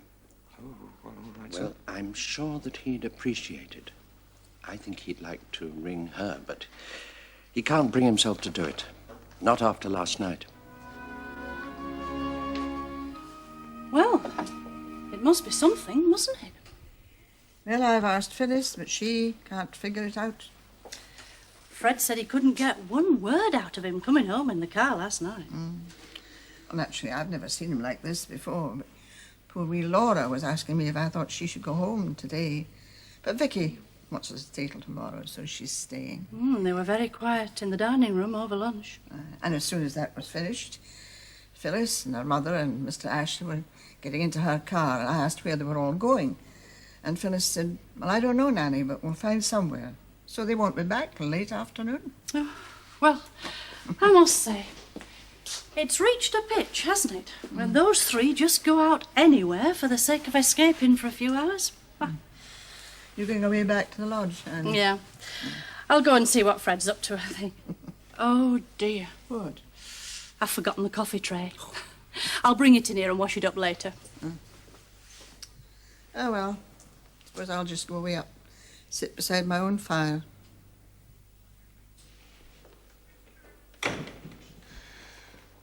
Oh, excuse me, miss. I'd forgotten this. Oh, it doesn't matter, Mrs. Gates. It's all right, miss. I'll leave it in the kitchen. I'm off home now. Yes, all right. It's a long climb, but from the top you can see the whole county. We'll take the binoculars. Marvellous. It's such a clear day. It'll be worth it. I think they're in here. No, don't go in there. Why, what's the matter? Daddy and Mrs. Cartland are in there. Oh, gosh. She's been here for about 5 minutes. Oh, thank goodness I didn't rush in. I only wanted the binoculars. Well, you'll have to do without them. Never mind. We've both got good eyesight. Yes, well, we'll see you later then, Liz. Unless you want to come with us. No, it's all right. I'd better stay. Someone's got to be here. Well, see you later then. Bye. See you later. Bye. I realised it was that as soon as I got into the car to go home last night. It suddenly seemed so obvious. It hadn't occurred to me before. When it did, I I couldn't imagine why I hadn't thought about it before. I lay awake worrying about it most of the night. I tried to think of something I could do or something I could say, but there isn't anything. It happened. There's nothing we could do about that now. Rosie, I went into it with my eyes wide open. And who was to tell that Helen would die before the truth came out? I'd give anything to turn the clock back, to undo everything. But we can't. It is too late. Oh, Arthur, can you ever forgive me? Rosie, there is nothing to forgive. Well, your father made me a proposition with your full knowledge and support, and I accepted it. I accepted the conditions and allowed Helen to suffer under a false impression for the sake of, what, secrecy? That was necessary. Oh, yes, yes, I know. Totally irrational to feel any sense of guilt about Helen, about the doubts and fears she may have suffered, about me, about us. When I came home last night, I went upstairs to my dressing room. I could feel the emptiness. Helen's door was locked. I felt a rage boiling up inside me, and I wanted to hit out at something or somebody. Find a scapegoat, someone to blame. And I picked on you and your father. I'm so sorry. I worried about Helen too, you know, right from the start. I wanted to write to her myself. I asked my father if I could, but he said, no, the risk was too great. He was thinking of our lives, Arthur. He didn't want to hurt Helen. He's not a hard man. But if he had said yes, tragedy could have come in a different form, you know. Helen could have come back and found you a prisoner in Germany. Or worse. He had to do what he thought was right. Minimize the only danger he could foresee. He couldn't have foreseen the sort of accident that finally did happen, could he? No. No, he couldn't. Nobody could. I know that now you wish you'd had nothing to do with the whole affair, but we did get some very useful information. If there is another war, God forbid, you will be one of its unsung heroes. It's not very much consolation, Rosie.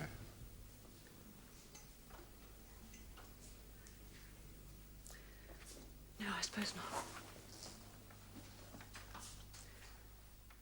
No one could be more upset than I am about the way things have turned out. When we met again after all these years, I hoped that you and Helen would become my greatest friends. Neighbors we could talk to and be at ease with. Geoffrey and I being new to the district. Now it seems I've lost you both. You can never forgive me. You know what the Cartlands are. Rosie. Rosie, I told you. There's nothing to forgive.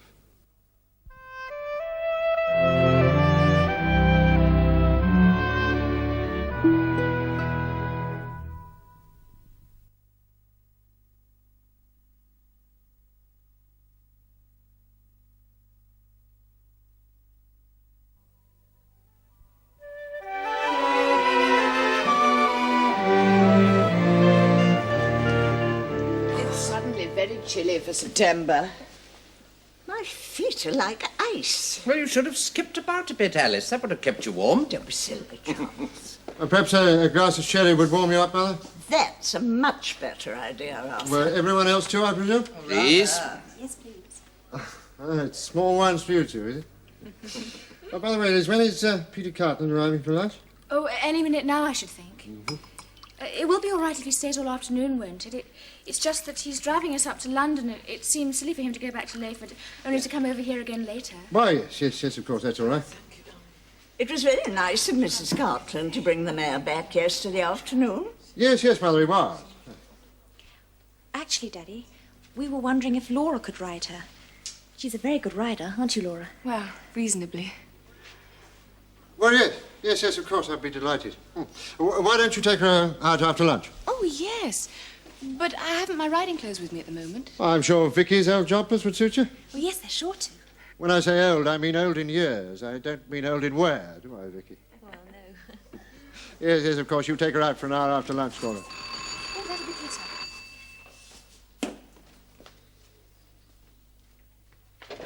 sir. Hey, Peter, come in. You're just in time for a glass of sherry. I thought I might be. Hello, Peter. Oh, it's very nice to see you. Morning, sir. Do come along here. Let me get you a glass of sherry. Thank you, sir. Morning, Lady Bourne. Mr. Ashley. Good morning to you. Hello. Well, young man, have you been to church like the rest of us obedient Christians? No, I haven't, actually. I promised Father I'd give him a hand labelling the latest consignment for the wine cellar. Well, did the bottles come without labels? No, we were labelling the racks, Vicky, not the bottles. Oh. Thank you, sir. So, I got out of going to church today. Well, nothing got us out of going. We're frozen to death. Oh, yes, I can imagine it was pretty drafty in there on a breezy day like today. Drafty? You could have flown a kite in there. Oh, that I'd love to see old Fuller up in the pulpit flying a kite. Phyllis, that's impious. Well, it's Charles who leads me into such impiety. That's right. Blame poor Charles, the vicarious sinner. I'm sure that all your sinning hasn't been vicarious, Charles. Perhaps not in my youth, Phyllis. Oh, no, come along. You two behave yourselves. No, we have guests. Oh, it's rather nice to see a family actually sitting down and talking. At Layfield, nobody even appears above a newspaper, unless it's for something very specific. Like bottle labelling. Like bottle labelling. Well, I didn't know, did I? I hear you're driving the girls to London later, Peter. Oh, that's right, sir. The Cartland door-to-door chauffeur service is at their disposal. Oh, it'll be lovely to be driven. Very luxurious. You've got to take care of them, won't you? Don't drive that impressive car of yours too far. Oh, don't worry, sir. I won't lose them for you. I'm very sorry. You know, it is amazing to me how many young people seem to be able to afford motor cars nowadays. Well, anyway, there aren't nearly as many traffic jams as there were when I was a girl. Piccadilly and Regent Street were sometimes just a mass of horses and carriages. It took 2 hours to get anywhere. Oh, my, I wonder if you've enough underclothes, Vicky. I'm sure I have, Nanny. You've packed all my old school stuff anyway. Oh, it's a bit like going back to school, isn't it? Going to the Royal Academy of Music. Good gracious, I hope not. Aunt Phyllis's flat won't seem a bit like school. Oh, I know you've waited a long time for this, Vicky, but I can't help wishing it wasn't just this very weekend you had to go. Your father only just coming home. Yes, it is a shame that we all have to go. But there doesn't seem to be any alternative. The poor man's going to be so lonely. Anyway, he'd hate us to cancel everything because of him. You know that, Nanny. Aye, yes, he would. Do you know why he was so grumpy when he came home? No, I do not, Vicky. He's probably just tired. Oh, yes, I suppose so. Anyway, Liz and I are going to telephone him every evening. Oh, well, at least that's something. I'm going to miss you too, of course. Both of you. Oh, would anyone like any more coffee? No, thank you. Thank you. So I think I'll go upstairs and pack. Well, better leave something in your wardrobe, you know. Peter's car is not that big. Huh? Daddy, I am not one of those women who pack enough for a month when they're only going away for a few days. Well, I think I'd better go for a walk round the garden after that enormous lunch. If I don't, I shall suffer for it. I'll come with you if I may, sir. Oh, will you, Peter? Good, come along. Thank you. I wonder if I need a coat. No, perhaps I'll just take it. Well, Arthur, today's an improvement on yesterday. Yes, Mother. Will we ever know what upset you so dreadfully? Well, it's a little bit involved, you know. It was something to do with Helen's death. And Mrs. Cartland? Yes, and Mrs. Cartland, but please don't ask me to go into it all. In fact, I'd rather not think about it ever again. But you are owed an explanation, both you and Phyllis. Are we? Yeah. Charles will tell you. He knows the whole story. It would be terrible to oversleep on my first night. Don't worry, no one gets an opportunity to oversleep while my grandmother's around. Laura's going out to ride to Luna now, Daddy. Oh, that's jolly good. I say, Vicky's kit fits you extremely well. Now, do take care, won't you? She may be a bit fresh. I don't know how much exercise she's been getting. I will, Commander. Well, I did warn Gates, so you should have a saddle by now. Well, I just came down for all this. I mustn't forget it. It'll just fit into my suitcase. On top of your school vests. Oh, don't. It's all right, Fred. Won't be a minute. Just want to leave everything ready for the morning. Now, I wonder if Lady Bourne will want a boiled egg in the morning with travelling back. Likely she will. I do hope that young man did stop and let those girls have something to eat on the way back to London. I offered to do them some sandwiches, but they didn't want any. Oh, I expect he did. Anyway, they'll not starve to death. Not after that big lunch you made. I know. I overspent a bit on this weekend's budget, I'm afraid. But I wanted the commander to come back to some really good meals. You know, I think Mrs. Bourne would have wanted that too. Right, well, we might as well be off home, Fred. Oh, wait, I'm just looking on to Lula on our way past the stable. Hmm? Well, just to make sure that she's all right. Hey, Fred, if truth's known, you're right soft on that horse, aren't you? Everybody's nearly ready. Ah, Mother all right? Yes. Nanny's helping her. Good. You know, Phil, I really am most awfully grateful for what you've done over the past few months. I don't need gratitude. I'm your sister. I just did what I could. I only wish it could have been more. Well, you've been a marvellous help. We needed you, and you were there. And I'm awfully sorry about the other night. Don't mention it. Charles told us the full story. We understand, both Mother and I. We really do. Come along, Alice, come along. London fashionable society eagerly awaits your re-entry. You may mock, Charles, but there was a time when it did. I hope you two aren't going to bicker the entire way to London. What else is there to do in a motor car? I'm afraid she stumped you there, Phil. She usually does. Bye-bye, Arthur. See you soon, my darling. Safe journey. Try not to brood, Arthur. No, Mother, I And won't. remember, we all have telephones if you want anything. Yes, of course, I remember. And don't you worry about me. I'll try not to. Goodbye, darling. Goodbye, dear.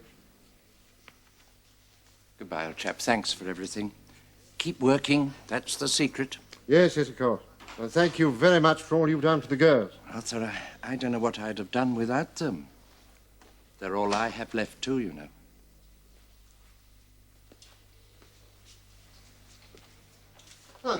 There we are. Yeah. Bye, then. Bye-bye. Oh, Phil, by the way, enjoy yourself in La Touquet. Thanks, Arthur. I will. And don't bankrupt yourself at the table. I won't. Bye-bye. Bye.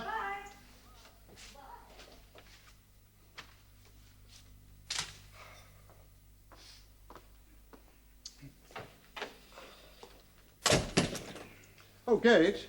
Yes, sir. You know, now I'm back. There's so much to do, I don't know where to start. Oh, yes, Commander, indeed there is. Why don't you come into the study? Give me a list of the things I've been remiss on. Right, sir. Right. We'll draw up a plan of campaign, get this place going again.